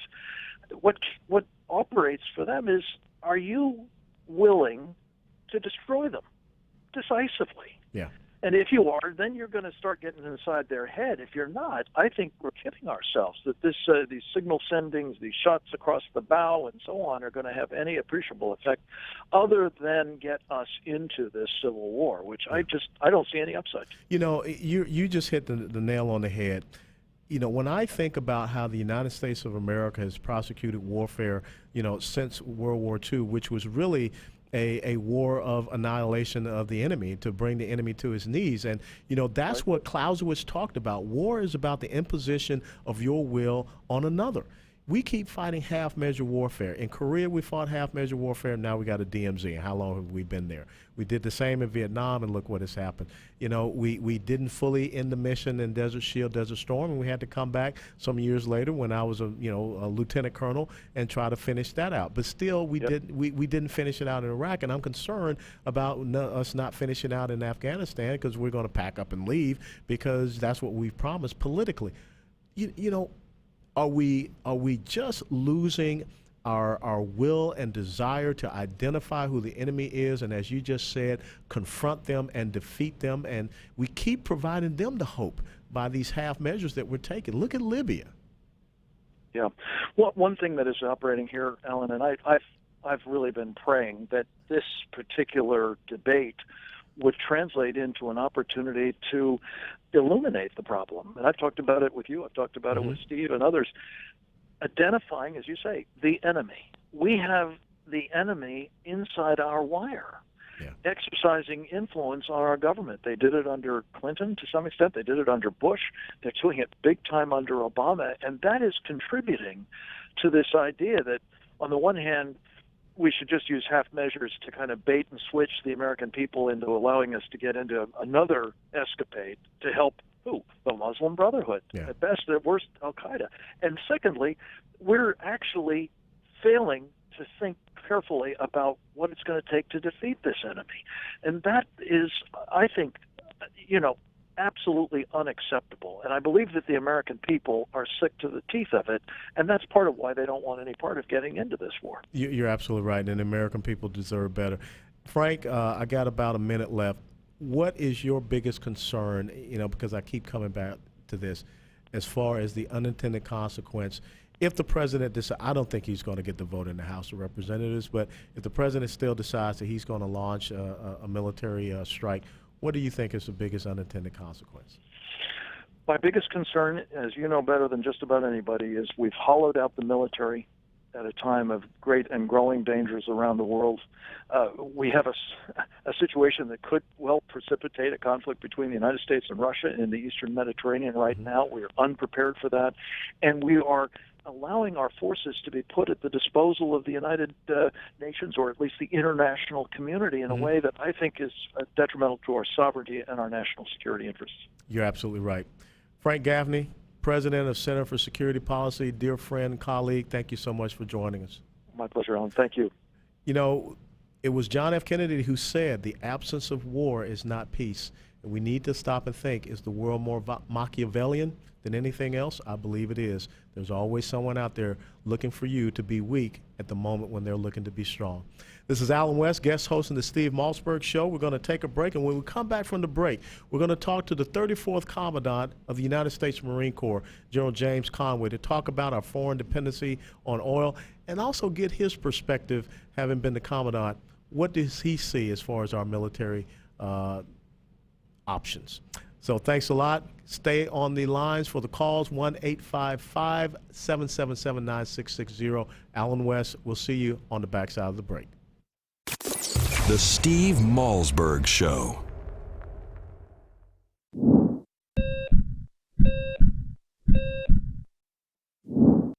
We're in the midst of an obesity epidemic, and I'm not surprised. The statistics on obesity mirror an increasing trend of eating out or ordering in. In fact, some people dine out every night, but eating in restaurants is one of the biggest enemies of your heart.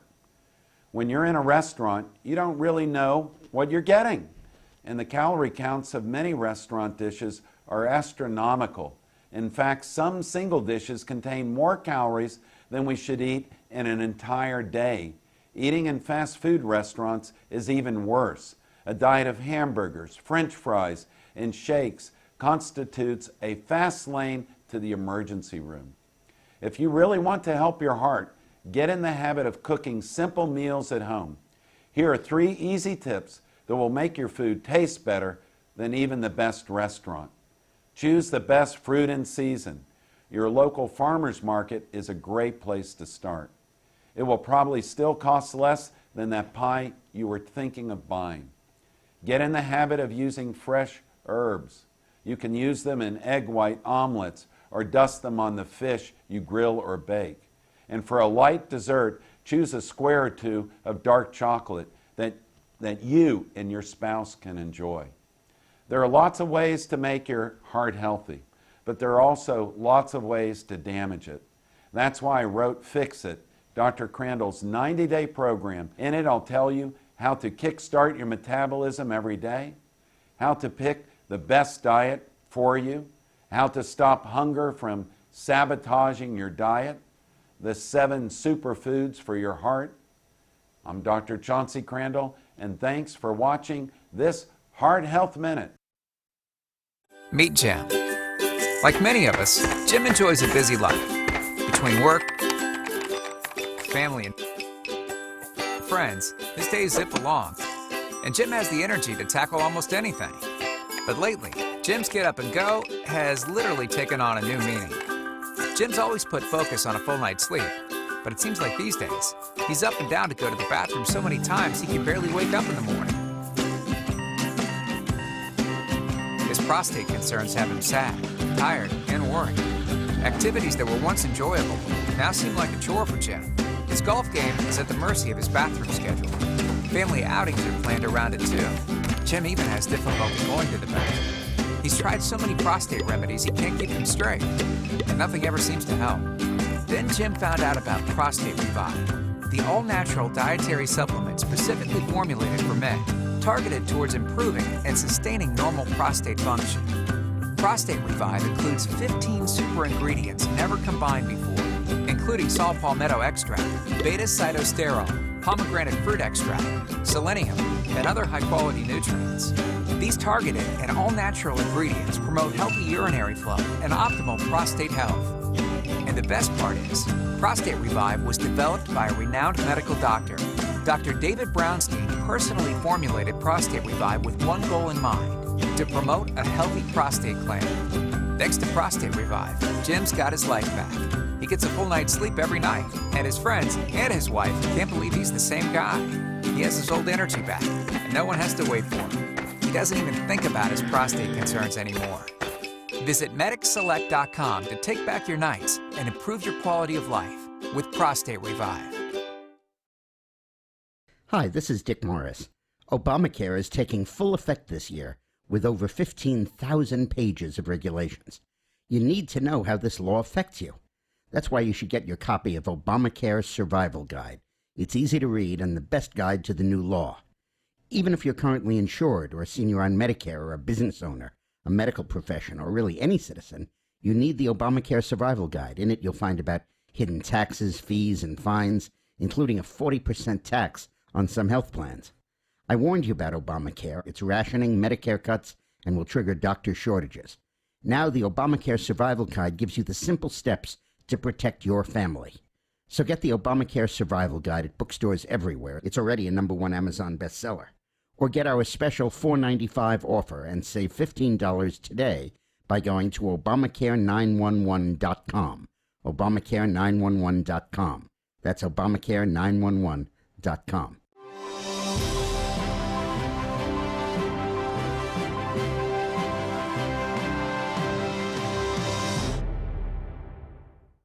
The Steve Malzberg Show is just a bit different from the other radio shows. We have TV cameras. Watch the show at Newsmax.com or listen on your favorite radio station. Here's Steve Malzberg. Welcome back to the Steve Malzberg Show. I'm Alan West, guest hosting. And I have to tell you right now, it is an absolute honor to be joined by the 34th Commandant of the United States Marine Corps, General James Conway. And as well, he is a member of the Energy Security Leadership Council. General, Semper Fi, thanks for being with us. Thanks, Alan. Welcome to the opportunity. All right. I got to tell you, one of the great tours of duty I had was as the Army liaison down to the 2nd Marine Expeditionary Force in Camp Lejeune for 3 years, and that's where I was promoted to Lieutenant Colonel. So it was a great, memorable experience. Yeah, Alan, I checked your record, and I'm amazed the Army promoted you to Lieutenant Colonel. Boy, I tell you what, you know what, the one thing I will tell you, every day I had to leave my self-esteem at my little apartment because being the only Army doggy on Camp Lejeune, you know I got just dogged. Okay, so you're used to it, right? I'm so used to it. Well, General, let's start by talking about, the Middle East, the foreign policy, and let's look at it from your position when you used to be the Commandant. You were, the #1, provider of forces, Marine forces, to the, combatant commanders, the geographic AORs. How do you see this position that we now have ourselves in as far as the United States military, and especially the United States Marine Corps? Are we in a position to really be able to respond to a lot of these hot spots we see, or have we somewhat overextended our forces? Well, Alan, I'll hang to our concerns about our national security as it relates to our oil import requirements. Yeah. Today we're importing something between 35 and 40% of our petroleum requirements. Mm-hmm. Years ago, just a quick history lesson. In 1936, we imported 1%. And, at that point, we were developing strategies that would choke off potential enemies, read Japan and Germany, because they imported so much of their oil. And that was the reason why World War II in the Pacific started, because we were choking off Japan. You know your history very well, and of course, a lot of the strategy employed against Germany was to try to cut them off from the, Caucasus oil fields. And that's why they wanted the Ploesti fields in Romania. Absolutely, sir. And today we find ourselves uniquely in a little bit of that same situation. Yeah. Except we're looking at it from the other side. And frankly, the enemy knows this. I mean, the Al-Qaeda strategy says we can't beat them in the field, but we think we can bankrupt them through control of our manipulation of the oil supply. You're absolutely right. So what do you think? And it's funny enough because, the United States of America, after the Saudi oil embargo crisis, we created a government agency called the Department of Energy. And, men like you taught me as a young commander, the most important thing is to always read your mission statement. the mission statement of the Department of Energy was to make the United States of America energy independent, and we're still not there yet. No, we're a long way from being there. Now, there's some things we can do, and that's what this Securing America's Future Energy Organization advocates. But mostly, it's to try to break this overdependence on oil. And get away from what is not a very free market out there. We've got a lot of nations who sell us oil that, are able to manipulate the price at their leisure. It restricts, to your earlier question, what we're able to do on a global scale. With our concern for disrupting that oil supply or somehow, creating an oil price spike that drives up the gas prices and impacts our economy. So there's a number of reasons why we need to do better. And I think that what I learned being down there at Camp Lejeune is that the littorals are so important. And when you talk about these oil exporting countries, the OPEC countries, a lot of them are littorals. And that's why it's important that we, keep open the sea lanes of commerce. One of the things that just happened last weekend that a lot of people were not talking about because of the rise of Islamic terrorism in the Sinai Peninsula, there was an attack in the Suez Canal on a cargo ship that was transiting through. I mean, what is the danger of all of a sudden a place like the Suez Canal getting shut down? Well, it's scary. I mean, you've got roughly 10% of the world's oil supply flows through Suez either by ships or, through the pipeline that they've got through the canal. That's why the unrest in Egypt, Syria, I mean, the whole regional thing is so brittle that, you don't have to have a vivid imagination to think what the impact could be, again, since it's such a global market these days. One of the, when I was up there in Congress, I had a lot of discussions with Kurdish representatives. They are so pro-American, and they have those resources there, and they're looking to be able to, have trade relationships with the United States of America. How can we, establish relationships with people such as the Kurds, which could be positive and not negative? Well, sir, that's tough. I mean, unfortunately, I'm afraid a lot of our ability to influence what has happened in Iraq has diminished with the lesser American military presence, and I think just the nature of the current government that's there. But it's not to say we should write it off. Yeah. I think we've got to continue to do the things that again, SAFE advocates.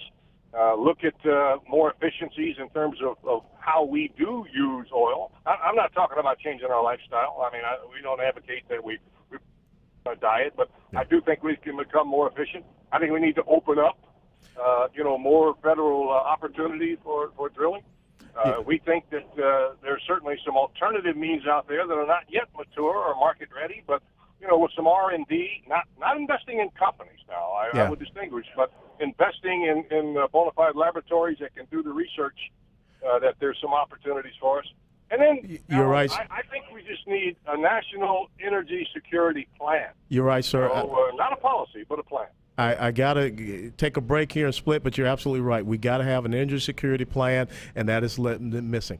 Alan West, guest host in the Steve Malzberg Show. General Conway, thanks so much. Hoorah, Semper Fi, sir. The Steve Malzberg Show. If you need to lose weight and would like to get paid for it, that's right, I said get paid to lose weight. Just listen to the following announcement. The makers of GCE Green Coffee Bean Weight Loss are looking for real testimonials from real people and will pay you per pound to meet or exceed your weight loss goal. Until now, the secrets of green coffee's fat-burning power has been limited, but thanks to Dr. Oz, the secret is out. And now, this authentic green coffee bean fat burner is available in easy-to-take tablets. There are no expensive meals to buy or strenuous workouts. Simply take one tablet before each meal and record your progress. Only the first 200 callers are guaranteed to be accepted into the program. So if you're serious about losing extra weight and want to earn extra cash for fitting into your skinny jeans again, call 800-383-9230 now. Call 800-383-9230. In 2013, half of your friends, family, and neighbors may lose their jobs, and you may be forced to watch helplessly as you are robbed of 90% of your life savings, all while your home's value is eradicated.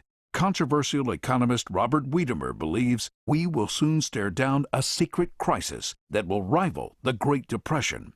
It was Wiedemer's 2005 book, America's Bubble Economy, that warned of coming meltdowns in our housing and stock markets. Washington did not heed his call, and folks on Main Street lost $50 trillion from the recession. His New York Times best-selling book, Aftershock, predicted our federal debt and dollar would be the next bubbles to burst. And now Robert Wiedemer has released a startling video with shocking evidence the powers that be have tried to ban. But that hasn't stopped 50 million people from getting the truth. Join us at Aftershock2013.com. Aftershock2013.com.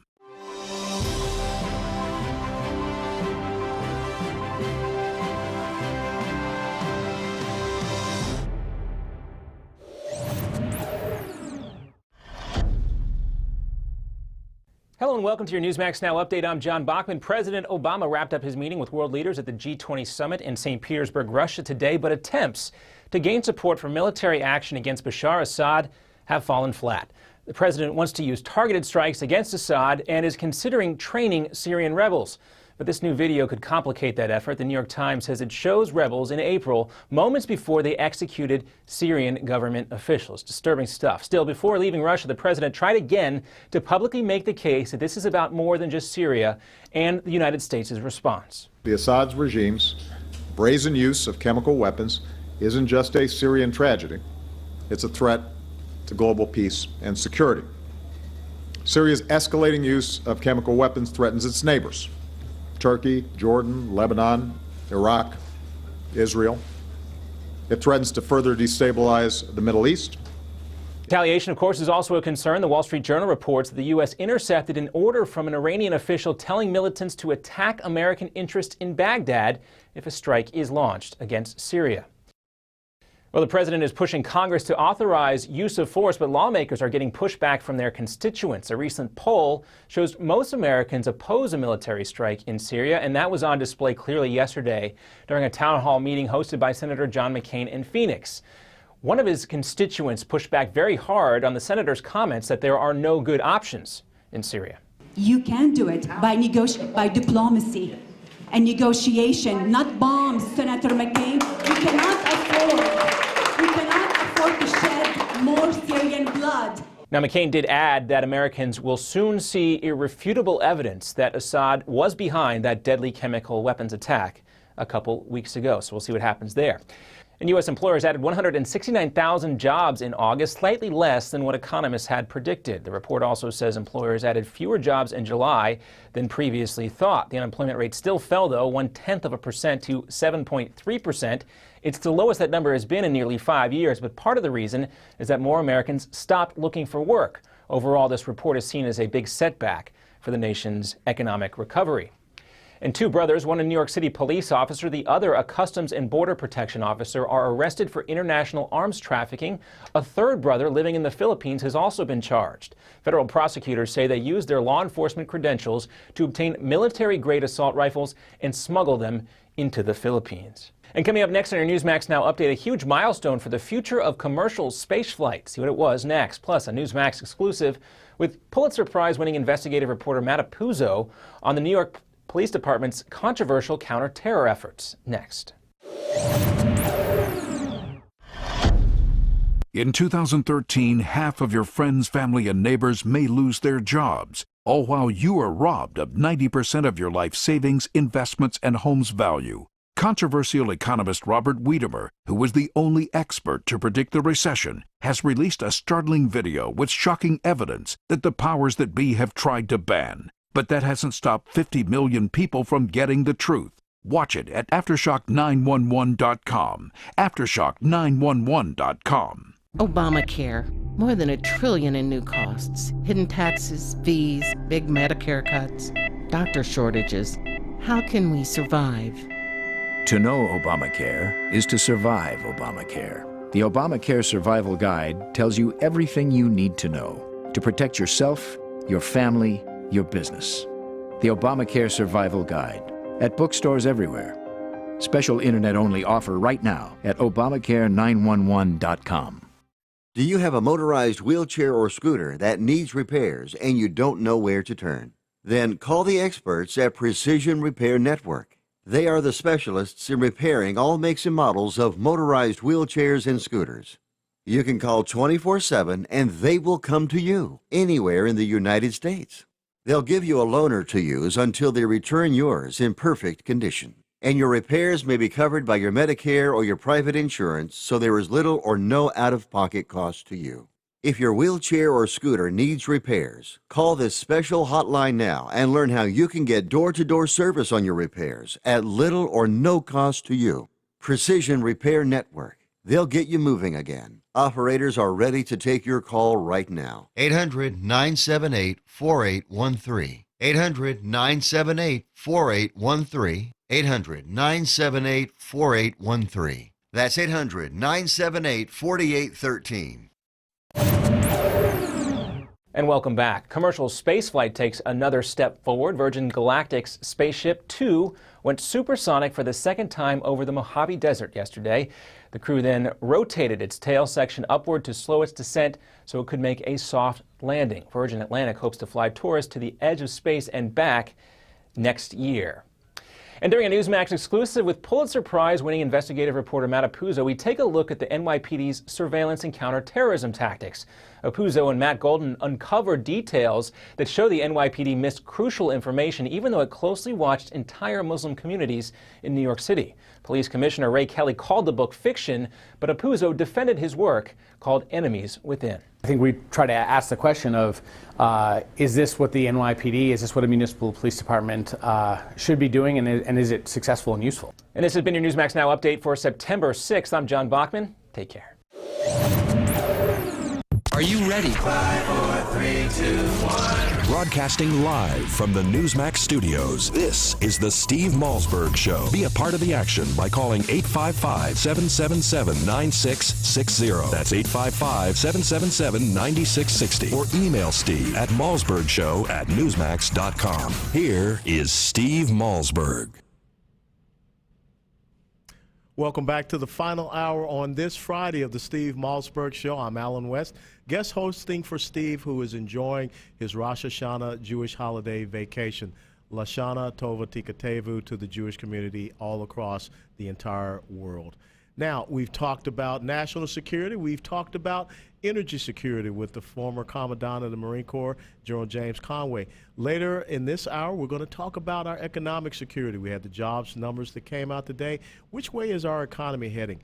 Newsmax TV money man David Nelson will join us to talk about that. And then we're going to close out this hour with an interview I'm really looking forward to.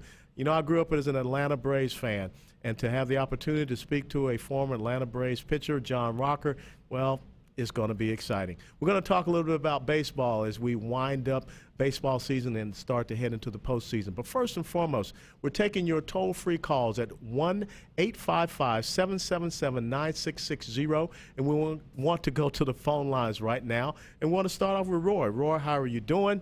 What's on your mind? Welcome to the Steve Malzberg Show. Well, glad to be able to talk to you, Alan. It's a pleasure.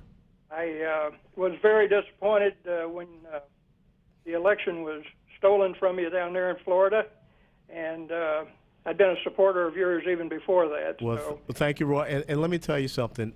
We people of faith believe that God will close a door only to open up an even better door. Yeah. That's very good. I expect to see you in American politics for quite a while to come. In fact, I was very disappointed that you didn't make a run for president back there, because I thought you could have done a pretty good job against Obama as opposed to the run that Romney did. But we'll see. Yes, sir. Let me give you my question. The previous caller was talking about the false flag of going into Syria. Yeah.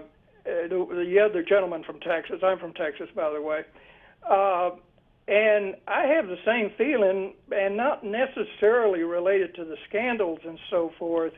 There are so many questions as far as the players in this situation. It is my understanding that the rebels are backed not only by Saudi Arabia, but Israel seems to have a feeling that that's the side they're backing too, from everything that I've read. And then, of course, you've got the Russians behind Syria. Mm-hmm.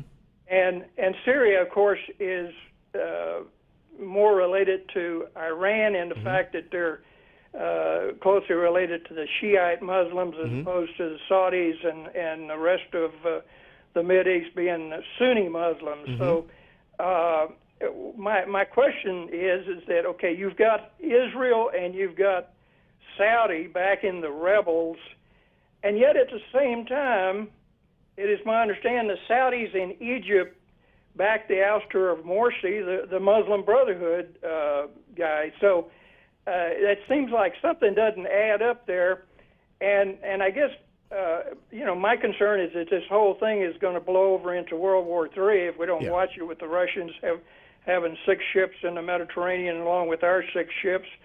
But is this really undercurrent of this whole thing? The Israelis and the Saudis, who hate the Iranians too, trying to draw America into this thing in a confrontation with Iran. I mean, is that possible? But let me line up the players for you. When you look at Syria and Bashar al-Assad, he is without a doubt a satellite of Iran. The Alawite minority there, of which he is more so aligned with the Shiites. So Iran supports him, but Syria is also a transit point for weapons and things of that nature to go over to Hezbollah, who pretty much so controls Lebanon. You also have Russia that is backing Syria because Russia really wants to continue to have that warm seaport, there in the Mediterranean, and they have a historical relationship with Syria. And you also have China just, because they oppose the United States of America. Now, because we left a vacuum in Iraq, Iran has been able to transit freely through Iraq as well as some other terrorist forces. Now, on the other side, what you have is Turkey, as well as Saudi Arabia, as well as Qatar, and the Muslim Brotherhood, who are all supporting the opposition forces, which are really mainly Islamist forces. Now, you do have this Free Syrian Army, which is the third player, and the Free Syrian Army, those were the original players who defected from Bashar al-Assad's army as a part of the Arab Spring. There are people that defected from his regime, but they are not being supported. They're kind of left out in the lurch. Israel is really not supporting either one. What Israel is concerned about is they don't want to see another radical Islamist state there on their border, because they already have in the Gaza Strip, they have Hamas. Luckily, Egypt is fighting against the Muslim Brotherhood down there in Egypt, and also trying to eradicate Islamic terrorism there in the Sinai Peninsula. But to the north, they have Hezbollah, and they have to be concerned about them in Lebanon. The other country that you have to be really concerned about is Jordan. Jordan is truly a moderate Islamic nation, good ally to Israel, good ally to the United States of America, but they're being just overwhelmed with the refugees that are coming out of Syria. And I believe that that's the next country that radical Islamists will look toward to topple, to once again make this part of an Islamic caliphate. So I don't think that Israel is trying to get the United States into this. Israel just wants to see some sort of stability. Israel would probably rather deal with the devil that they know than the devil that they don't know, as well as a lot of the minorities that are in Syria that know if radical Islamists come to power in Syria, it's lights out for them as well. But the Saudis backing the army in Egypt against the Muslim Brotherhood doesn't seem to add up with them backing the rebels in Syria that also are Muslim Brotherhood type affiliates in Al Qaeda. Al Qaeda types, or Al Nusra, I guess is what. I would say that Mohammed Morsi moved a little bit too fast for their taste. They are much more comfortable with a person like Erdogan up in Turkey, who is an Islamist, and he's doing many of the same things. But Mr. Morsi moved a little bit too fast and kind of showed his hand. And the Egyptian military, who has always been staunchly against the Muslim Brotherhood, and understand the Muslim Brotherhood has been around since the 1920s. Hassan al-Banna was the originator. This is the group that assassinated Anwar Sadat over the Middle East the peace accords there, the Sinai peace accords. So, we have to be very circumspect, and this is a very confusing landscape. And that's why General Conway, in his discussion with me, we have to get ourselves off of the dependence of that resource that emanates out of that region, the oil. We have the opportunities with the Keystone Pipeline here to work with our neighbor to the north, Canada. We have a Department of Energy that was created to make the United States of America energy independent, and they have failed in that mission. So I think that's why a lot of people are concerned about getting engaged in Syria, because it's very complex as far as the players on the ground. So that's true, but why do you think Obama's pushing this hard? It seems to me like he's being pushed by Saudi Arabia. Well, there's a nefarious aspect to this that I hope is not the case, in that we don't want to believe that the president is seeking to destabilize more countries in the Middle East toward radical Islamists. You see that happen when he embraced the Muslim Brotherhood in Egypt. You see it happen when now Islamists are really in control in Libya. It's a madhouse there, and we don't want to see that in Syria. So, Roy, thanks so much for your question. I'm going to move on, and you have a great weekend. Hey, good luck to you, and good luck to your political career. Thank you, sir. And we're going to go to Jeff. Jeff, how are you doing?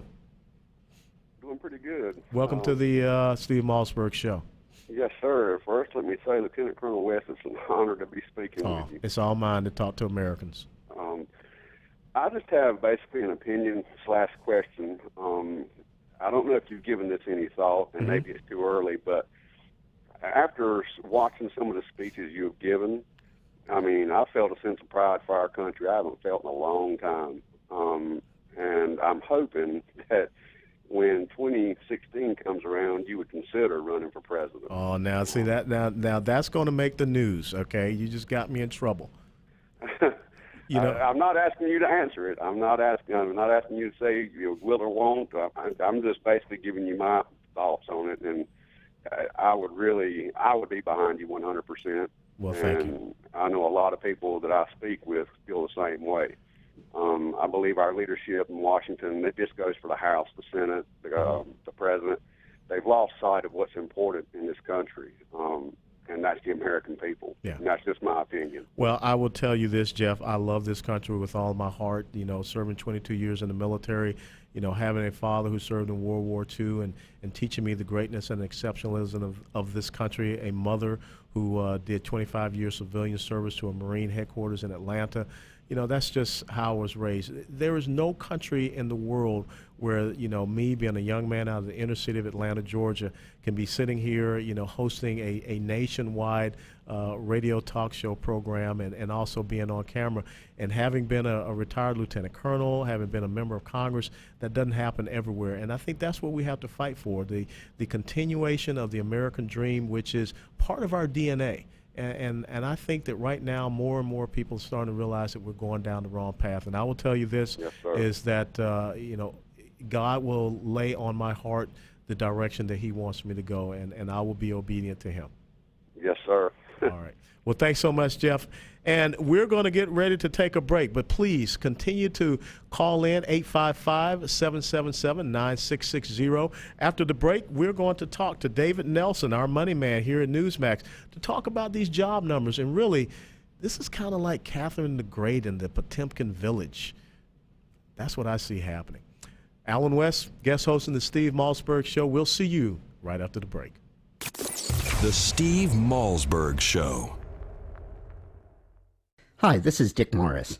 Obamacare is taking full effect this year with over 15,000 pages of regulations. You need to know how this law affects you. That's why you should get your copy of Obamacare's Survival Guide. It's easy to read and the best guide to the new law. Even if you're currently insured or a senior on Medicare or a business owner, a medical professional, or really any citizen, you need the Obamacare Survival Guide. In it, you'll find about hidden taxes, fees, and fines, including a 40% tax on some health plans. I warned you about Obamacare. It's rationing, Medicare cuts, and will trigger doctor shortages. Now the Obamacare Survival Guide gives you the simple steps to protect your family. So get the Obamacare Survival Guide at bookstores everywhere. It's already a #1 Amazon bestseller. Or get our special $4.95 offer and save $15 today by going to Obamacare911.com. Obamacare911.com.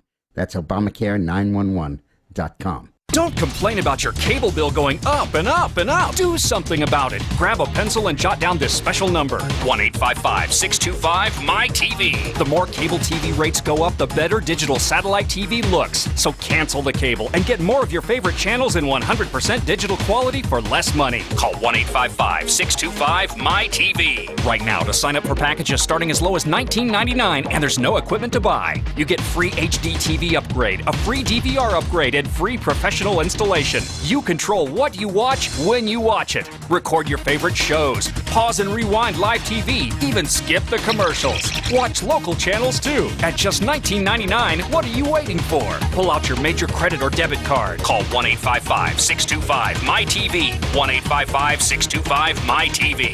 Cancel the cable, cut costs, and get more. 1-855-625-MY-TV. 1-855-625-MY-TV. Here's today's silver shortage update from Lear Capital. Reports keep coming, the shortage is growing. Twice already this year, the U.S. Mint has run out. Last time this happened, the silver price jumped 40%. It's time to take advantage with this special offer from Lear Capital. For a limited time, buy 20 new silver polar bear coins and get one free.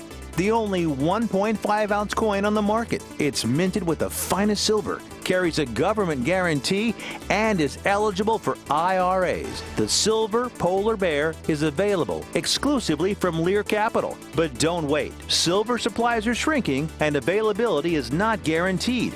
This offer is limited to a minimum purchase of $5,000. Call right now. 800-634-0482. 800-634-0482. Call Lear Capital now. 800-634-0482. 150 million people suffer from headaches. All you want is for the pounding in your head to stop.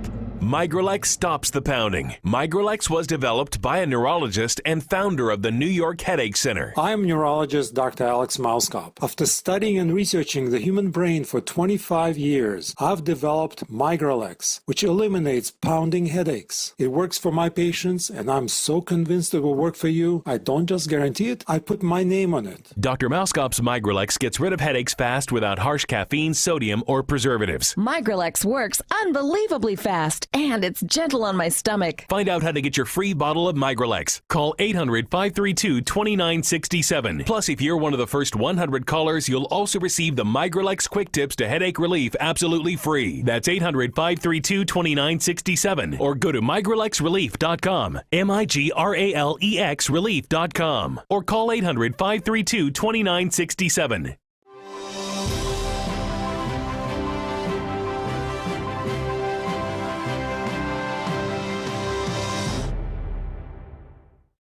Sure, Steve might be a bit of a hypochondriac, but he never gets sick of breaking news. This is the Steve Malzberg Show. Call Steve at 1-855-777-9660. That's 1-855-777-9660. Here's Steve.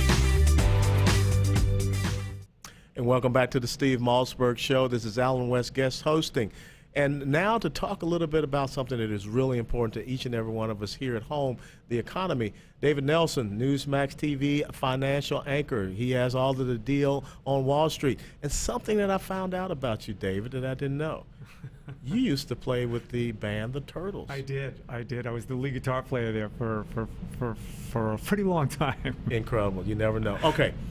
Today, the unemployment numbers came out. Sure. It says 7.3% is the Right. unemployment rate in the United States of America. However, we have the lowest workforce participation rate in 35 years. So, you know, I'm not a real smart guy, okay? I was born and raised in Georgia. I went to University of Tennessee. You know, we count everything in multiples of 7 touchdowns. But if you have the unemployment rate dropping and the workforce participation rate dropping, Right. it doesn't add up. It's masking, you know, the real health of the economy. Yeah, and that's been the case really for the last couple of years. The participation rate has been dropping pretty significantly over the last several years.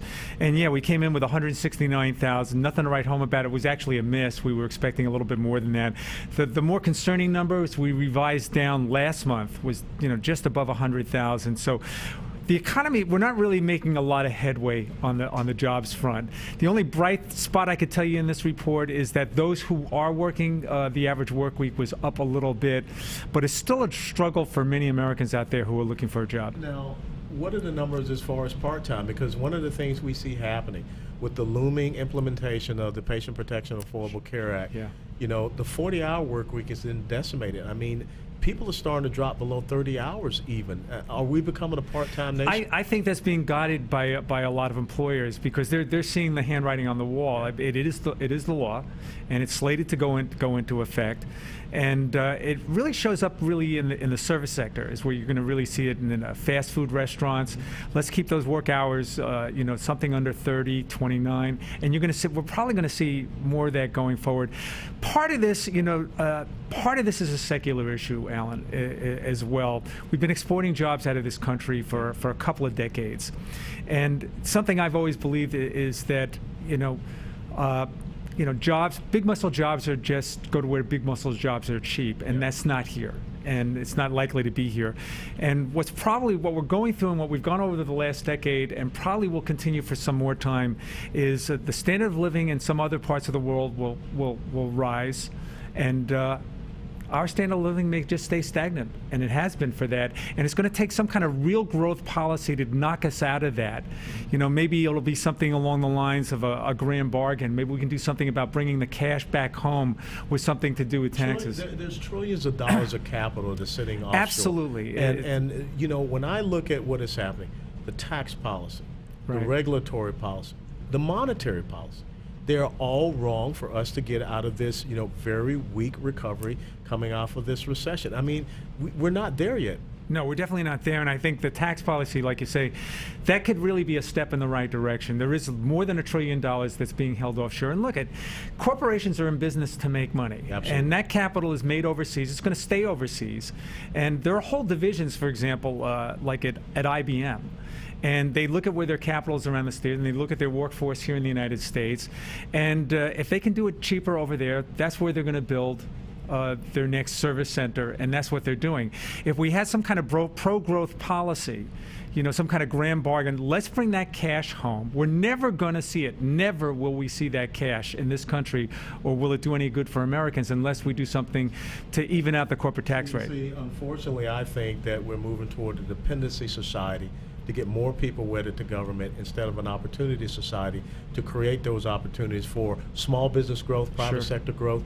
Let's talk real quick about the Fed. You know, who's going to be the next Fed chairman, and what's going to happen when we stop the money train that the Fed is doing? It's an interesting topic, and all of Wall Street, we talk about this every day. And the two names that are up for grabs right now is Larry Summers, and of course Janet Yellen, who's the vice chair. Now, President Obama has kind of indicated that he's looking towards Larry Summers, but he's getting a lot of blowback from both sides of the aisle, so I'm not sure that's going to happen. I just had one strategist tell me today when I was talking to him, saying that he thinks it's a head fake. He thinks that he really wants Janet Yellen, so I'm not really sure. Well, I have to tell you this. We better do something as far as the policies coming out of Washington, D.C., or else we're going to destroy the economy of the greatest nation that the world has ever known. David, thank you for having me. Thanks so much for being here. Potemkin Village, folks. Catherine the Great. If you don't know about it, read about it. All right, when we come back from the break, we're going to be taking your calls, 855-777-9660, and we're going to be talking to John Rocker, former Atlanta Braves pitcher. We're going to start to peel back the baseball season as we head into the postseason. Alan West, Steve Malzberg Show. Thank you. The Steve Malzberg Show. Obamacare. President Obama's massive health care law is taking effect this year. With over 15,000 pages of regulations, few even know what it means. Now, the Obamacare Survival Guide by Nick Tate gives you the shocking facts about this law. It's a step-by-step guide on how you can protect yourself. Already the New York Times bestseller, every American needs to get the Obamacare Survival Guide and find out about the new taxes, hidden fees, fines, Medicare changes, business rules, and why doctor shortages are likely. Donald Trump says the Obamacare Survival Guide is a must-read for anyone worried about getting good health care for themselves or their employees. So get the Obamacare Survival Guide. It's at bookstores, or get our special offer at Obamacare911.com and you'll save $15. Go now to Obamacare911.com. Obamacare911.com. Newsmax Magazine is proud to present a special tribute to our 40th president, Ronald Reagan. It's a very special documentary and commemorative issue of Newsmax Magazine celebrating the centennial of President Reagan's birth. First, here's a video clip from the award-winning documentary, Rendezvous with Destiny. We're in the midst of a springtime of hope for America. You ain't seen nothing yet. Impulses of an evil empire. Tear down this wall. I believe that together we can keep this rendezvous with destiny.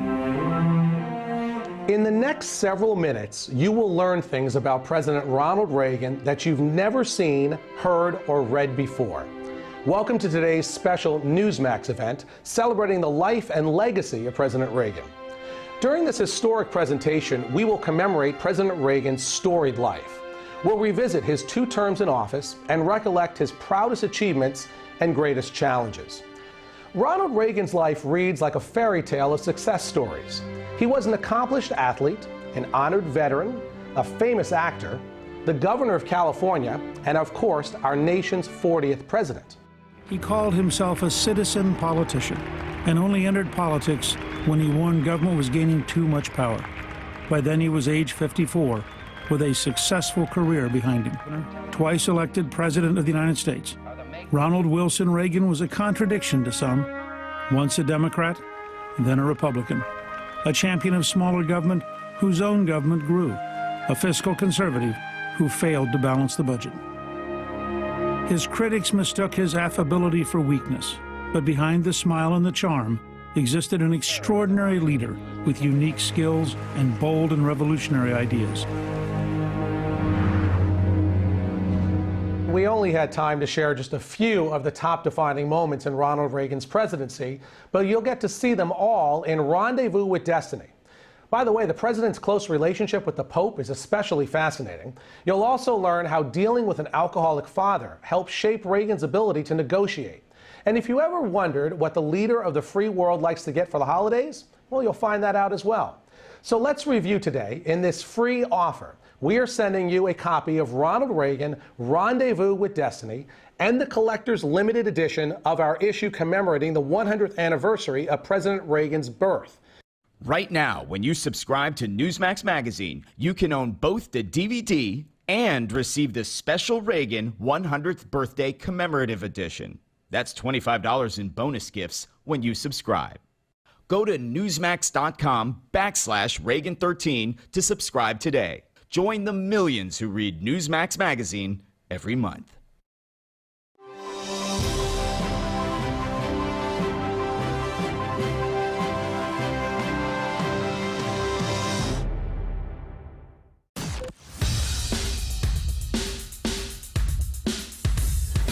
This is not your typical Screamfest talk show. No. This is the next generation of talk radio. Here is Steve Malzberg. Welcome back to the Steve Malzberg Show. Alan West guest hosting. Please, we're taking your toll-free calls at 1-855-777-9660. But joining me on the line right now, and having been born and raised, brought up in Atlanta, used to sell Cokes at the old Atlanta Fulton County Stadium, former Atlanta Braves Major League Baseball pitcher, John Rocker. John, how are you doing? Lieutenant Colonel, I'm doing fine. How are you doing today? Boy, I tell you what, this is exciting for me because when I think about you, let's see, Greg Maddox, Tom Glavine, John Smoltz, Charlie Leibrandt, Steve Avery, I'm in hog heaven talking to you. Do you keep in touch with those guys? I do. Well, actually, I was playing golf. I played in Tim Hudson's tournament about 2 weeks ago.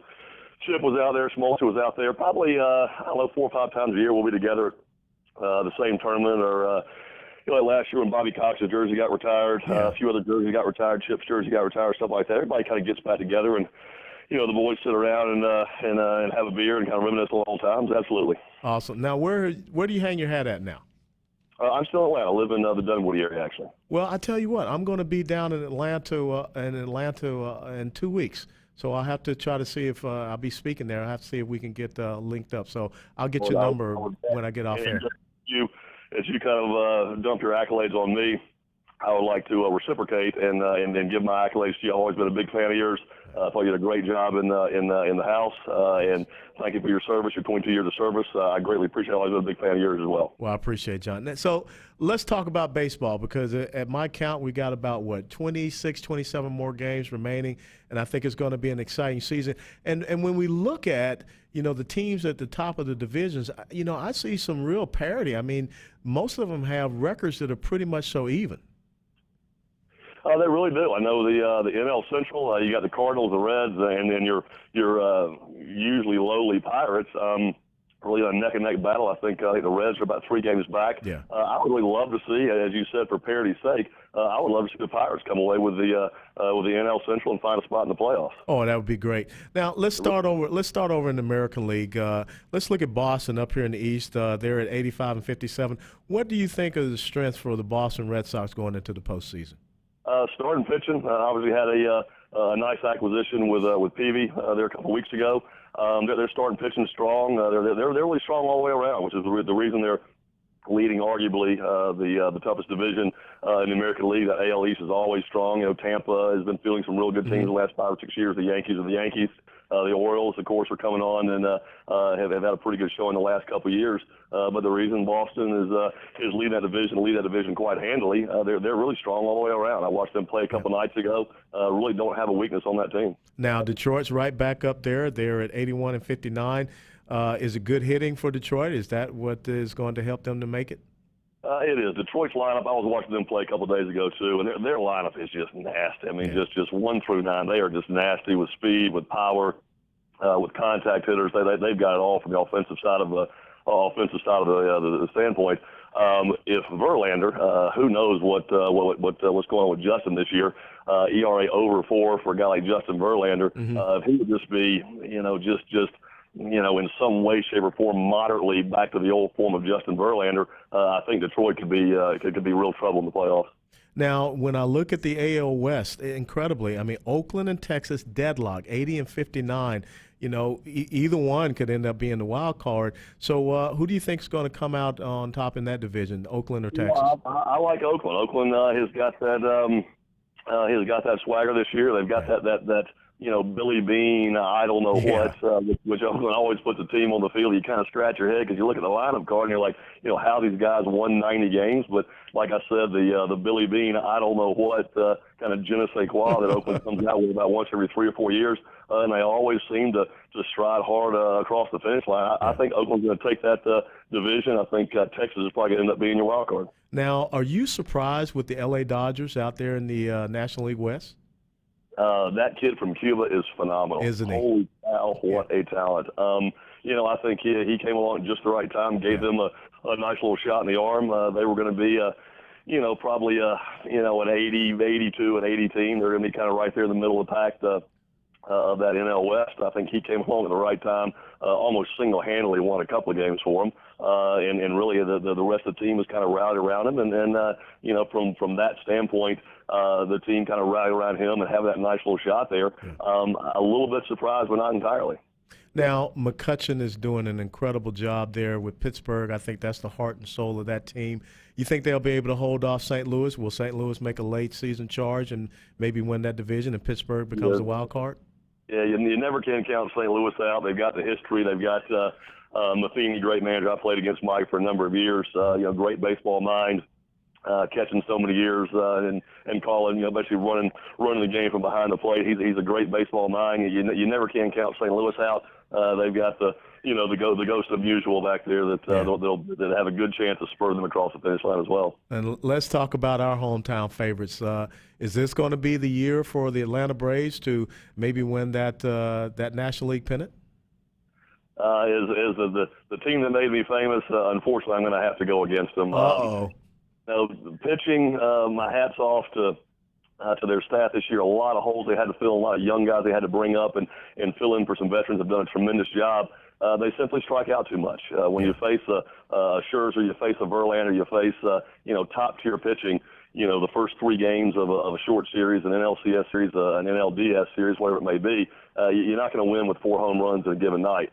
Yeah. You have to play small ball, you have to play smart baseball, get runners over, get guys in with less than 2 outs, scoring from third on sac flies and infield ground outs and things like that. They just strike out too much. You can't strike out a dozen times in a given evening and expect to win a playoff game. You just really can't. Well, maybe do you think that the Braves are looking for the big bat instead of, like you said, the good fundamental baseball that really made the Braves teams of the 90s so exceptional with that incredible run of 12 to 13 years of division titles? I don't know. They're looking for the big bat. They're looking for just a consistent consistent contact in the middle of that lineup. The brothers that we signed, great talents, incredible on defense, but just strike out 150 times a year. Very, very tough to win big series when you're counting on that long ball. You're constantly counting on the 3-run homer. You've got second and third with 1 out in a 3-2 ball game. You need somebody to hit that sac fly, not punch out, and end the inning with no runs being pushed across the plate.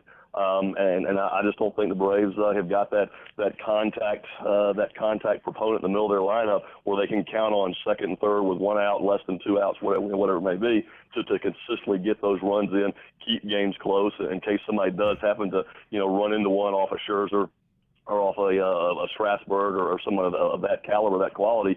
I just don't think they can consistently put enough guys on base and consistently play that small ball and get them around. And then if you get that one pop, that 2-run, 3-run homer, you end up winning the game. You can't rely on 3 and 4 home runs every night to win yourself a playoff game when you're facing Cy Young quality pitching. You're right. It's all about the fundamentals. So in your assessment, your breakdown and analysis, John, who do you see as the Final Four standing as we move toward the World Series? I like Boston. I like Detroit. Like I said, if Verlander can step up and just be, just a shadow of what he's been the last 3 or 4 years, they're going to be really tough. With that lineup and him and Scherzer at the top of the order there, they're going to be extremely tough. And I like Boston. In the NL, the NL. I would love to say Pittsburgh, but I can't really say Pittsburgh. I like L.A. coming out of the West, and coming out of the East, Atlanta's going to win the East. I think Atlanta can probably make it to that NLCS. Whether they can win it or not is going to be a big challenge for them. But those are probably my top 4. There you go. Now, are you looking to get back into baseball? I mean, can we ever see John Rocker as a pitching coach for some major league team? Actually, here's a funny story. I ran into Denny McClain, famous the last man to spin over 30 wins in a single season. Ran to him about 2 months ago. We had an autograph signing we did together. Denny has, I guess, really by himself, put together a USO baseball team and wants me to manage it. It's of current active enlisted players that travel around and play minor league teams, play college teams, things like that, about a 120-game schedule. He wants me to manage the southeastern portion of that schedule next year. So that will be my effort at throwing my hat back in the baseball ring. That'll be awesome. I look forward to that. John, let's close by talking about, I'm sure this has to be near and dear to your heart. What is your biggest concern for this country that we love so dearly? And the great thing about Georgia, when you look at all the military installations that are there, it really is a sense of service and sacrifice and commitment to this nation. What is the thing that keeps you concerned about the direction this country's headed? I think just the overall mentality within the citizenry of this country of dependence, the overall dependence mentality I think this country is going toward. Government is definitely lending its hand out there in areas out that they should be lending their hand, health care and just many other social programs, and people are starting to become so dependent on that and not looking to self-reliant to make their own way, make their own success in this country. I think we're getting just much of a dependent mentality, and I think that's really going to, I hope not cause a crumble of this country, but I think it's definitely going to, and already has, weakened the backbone of this country from just the overall mentality that people are slowly falling into of government dependence, social programs, and things like that, and not relying on the fundamental backbone that has built this country of self-reliance. I think we're really on that slippery slope, down that hill to government dependency and just lack of self-reliance. Well, I believe this is a great nation. I'm sure you do as well. And it's never too late. I believe, as Sir Winston Churchill said, that Americans will eventually do what is right after they've tried everything else. John Rocker, you know, I've admired you so much on the field. It is really a thrill for me as an Atlanta Braves fan who grew up there and, like I said, selling those Cokes in the old Atlanta Fulton County Stadium, to talk to someone that wore that Atlanta Braves uniform. Thank you so much for being with us. I appreciate talking to you as well. Like I said, I've always been a big fan, and once again, thank you for your service, sir. You got it, and hopefully I'll get to see you down there in Atlanta. That would be great. I would look forward to that. All right, ladies and gentlemen, John Rocker, Major League Baseball player with the Atlanta Braves, a superb pitcher, had a great fastball, and he was part of those winning Atlanta Braves teams. And let me tell you something, we suffered for a long time down there in Atlanta for a while, and I remember when we went from worst to first. That was a great beginning of a streak, and who can ever forget the day when Hank Aaron hit 715 off of Al Downing and the L.A. Dodgers. We were there. All right, ladies and gentlemen, we're going to go to our final break. Coming up after the break, we're going to be exclusively taking all of your calls. So please call in 1-855-777-9660. Again, 1-855-777-9660. This is Alan West, guest hosting the Steve Malzberg Show. We'll see you after the break. The Steve Malzberg Show.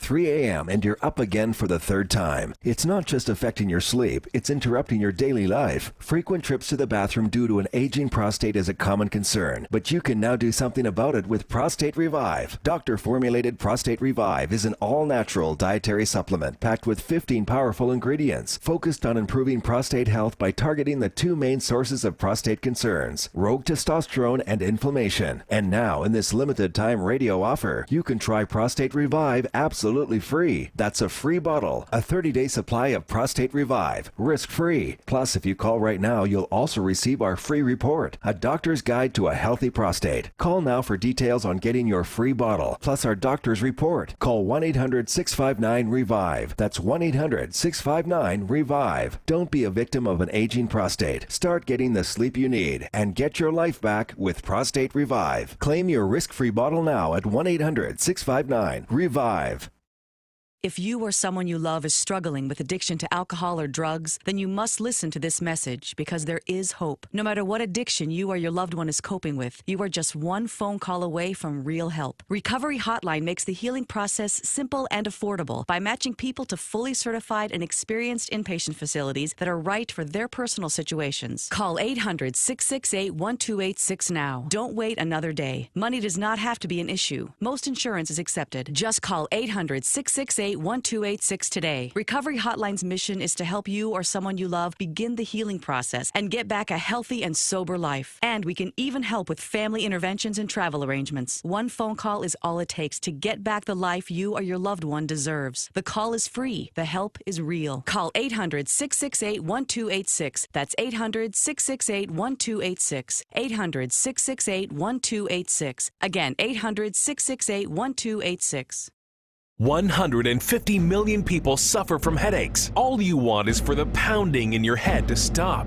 Migralex stops the pounding. Migralex was developed by a neurologist and founder of the New York Headache Center. I'm neurologist Dr. Alex Malzberg. After studying and researching the human brain for 25 years, I've developed Migralex, which eliminates pounding headaches. It works for my patients, and I'm so convinced it will work for you. I don't just guarantee it, I put my name on it. Dr. Malzberg's Migralex gets rid of headaches fast without harsh caffeine, sodium, or preservatives. Migralex works unbelievably fast, and it's gentle on my stomach. Find out how to get your free bottle of Migralex. Call 800-532-2967. Plus, if you're one of the first 100 callers, you'll also receive the Migralex Quick Tips to Headache Relief absolutely free. That's 800-532-2967. Or go to migralexrelief.com. MIGRALEX relief.com. Or call 800-532-2967.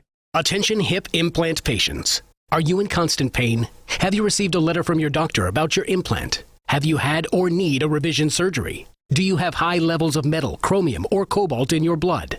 Over 90,000 hip implant devices have been recalled due to defects and failures resulting in revision or replacement surgery. If you have a recalled hip implant, you may be entitled to substantial financial compensation. Call 800-460-0920 to see if your implant is affected by the recalls. If you or a loved one has a defective or recalled hip implant, you may be entitled to substantial financial compensation. Call 800-460-0920. That's 800-460-0920. Protect your legal rights today. Call 800-460-0920. This is an advertisement, not valid in all states. Paid non-attorney spokesperson. iLawsuit.com is an advertising group that represents lawyers advertising their services and is a free matching service for consumers. It is not a law firm or lawyer referral service.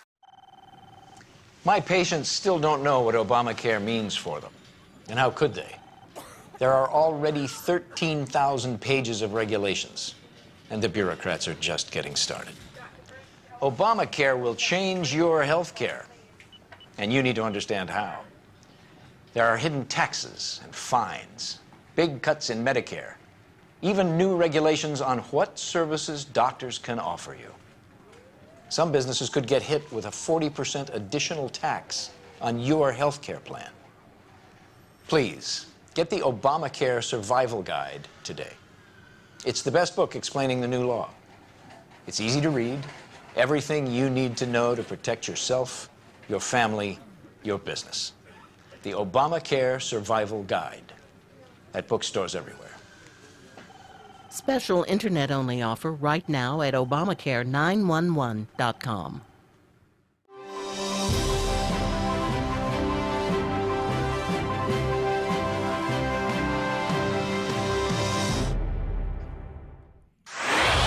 Microphones hot. Satellite link established. Studio lights illuminated. Cameras rolling. Audio and video encoders firing ones and zeros. Internet stream.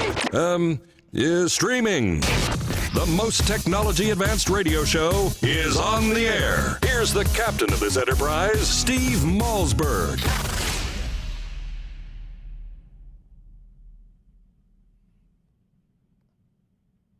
Welcome back. This is Alan West, guest hosting for the Steve Malzberg Show in our final few minutes before we break camp and get out of here for the weekend. And I want to just say how much of an honor it has been for these past couple of days to guest host this show, the great people here at Newsmax TV and here in the New York City studio, and how they've really welcomed me and how they took this old soldier in and allowed him to kind of stumble through this thing, but hopefully we did okay. But as we close out, we want to make sure that we hear your voice and your calls. So please call in 855-777-9660, toll free to us, 1-855-777-9660. And we're going to go to the line and talk to Alexander down in Huntsville, Alabama. How you doing, sir? I'm doing real well. I got a few things about this deal over there in Syria. I served this country. I was in the United States Army. Thank you, Army Strong.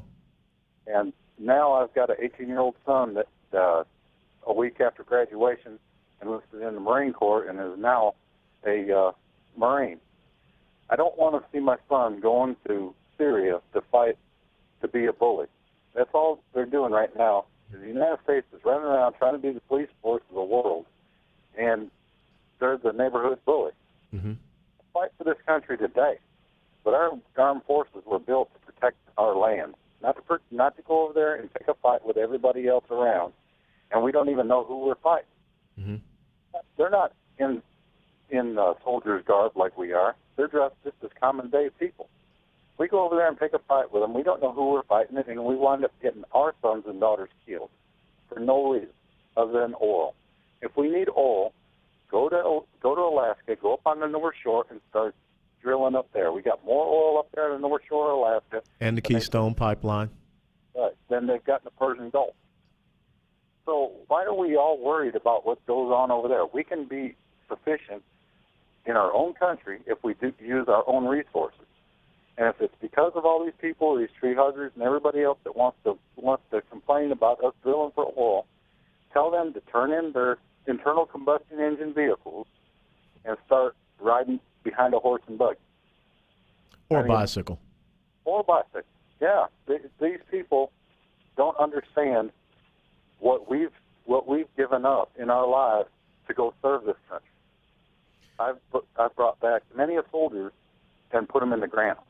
Yeah. And I don't want to see it happen again. We need to defend our own, take care of our own country, get our own country back on its wheels, and start our own taking care of ourselves, and then maybe we can help somebody else. You know, you're absolutely right, Alexander. When I think about the energy resources we have here, and we need to have a full spectrum development of all of these resources, the oil, the natural gas. When you look at the policies emanating out of this administration that is attacking and killing coal, and we're the Saudi Arabia of coal, we should be, promoting those industries. And of course, as you shut those industries down, you're putting more Americans out of work. And John Rocker talked about it, that we're moving more toward a dependency society, and that's not what we want to have. So you're right. We can look at some of the renewable sources, such as the wind and the solar, but the wind and the solar are not going to be the panacea to solve our energy resource problem here in the United States of America. So we cannot all of a sudden get rid of our combustion engines. We cannot put sails on our cars. So we need to have that full spectrum. Just the same as you diversify your investment portfolio, we need to diversify an energy portfolio. And that's what the Commandant the Marine Corps, former Commandant of the Marine Corps, General Conway, was talking about, is having an energy security plan. And when you really think about it, Alexander, an energy security plan is related to your economy and is also related to your national security. We need to, lessen the need or desire to be concerned with what is happening in the Middle East. I'm not saying that we turn a blind eye and turn our back on radical Islamism because we have to make sure that they don't continue to try to export terrorism all across the world. That does threaten our national security interests. That does threaten our continental United States of America and our sovereignty. But I believe first and foremost that we need to focus on those resources here that we have. Look at what's happening in North Dakota with the Bakken oil fields, which the federal government is trying to shut down. Look at how, high school graduates are coming out in North Dakota and having high-paying five-digit salary jobs there in North Dakota. You don't find that too many other places. Look at the unemployment rate in North Dakota, and I guarantee you that their workforce participation rate is quite high, and many people are going there. So if we don't focus on the economic security, this jobs number that we have is not going in the right direction. Our energy security and national security, they're all interrelated, and that's where we need to have leadership in Washington, D.C. So thanks so much, Alexander, for your service and for your son's service. All right, we're going to go to another call, and we have Renee. Renee, how are you doing? Welcome to the Steve Malzberg Show, and you're going to get to close us out today. Well, hello, Colonel Alan West. I've watched you and listened to you on TV, and you are remarkable, and we really appreciate what you've done for this country. Well, thank you. I myself, as an original Fort Worth, Texas girl, I believe we should protect our nation. We should stay out of the Middle East. We don't need their oil. We have oil here. But we do not have a president that has a brain. And how he got in office, I'll never know. But I didn't vote for him. It's not racial. No, of course not. But if he thinks that these people in the United States are not going to stand and fight for their country, I know I will. I know I have. I write letters. I make phone calls. And I recently purchased my first computer, and I have been on the computer sending letters to all the congressmen. I don't have your email address. I would appreciate it if I could get it. Well, I can't say it over the air because I'm sure I'll get a lot of funny little emails. But Renee, let me close by saying this because we're almost out of time. Yes. America is a constitutional republic, and the power belongs with the people, and we need to hear from the people. This is a great nation. I've had great opportunities, and I want to thank everyone for calling into this show. This is Alan West, guest hosting the Steve Malzberg Show. Have a great weekend, and God bless America. The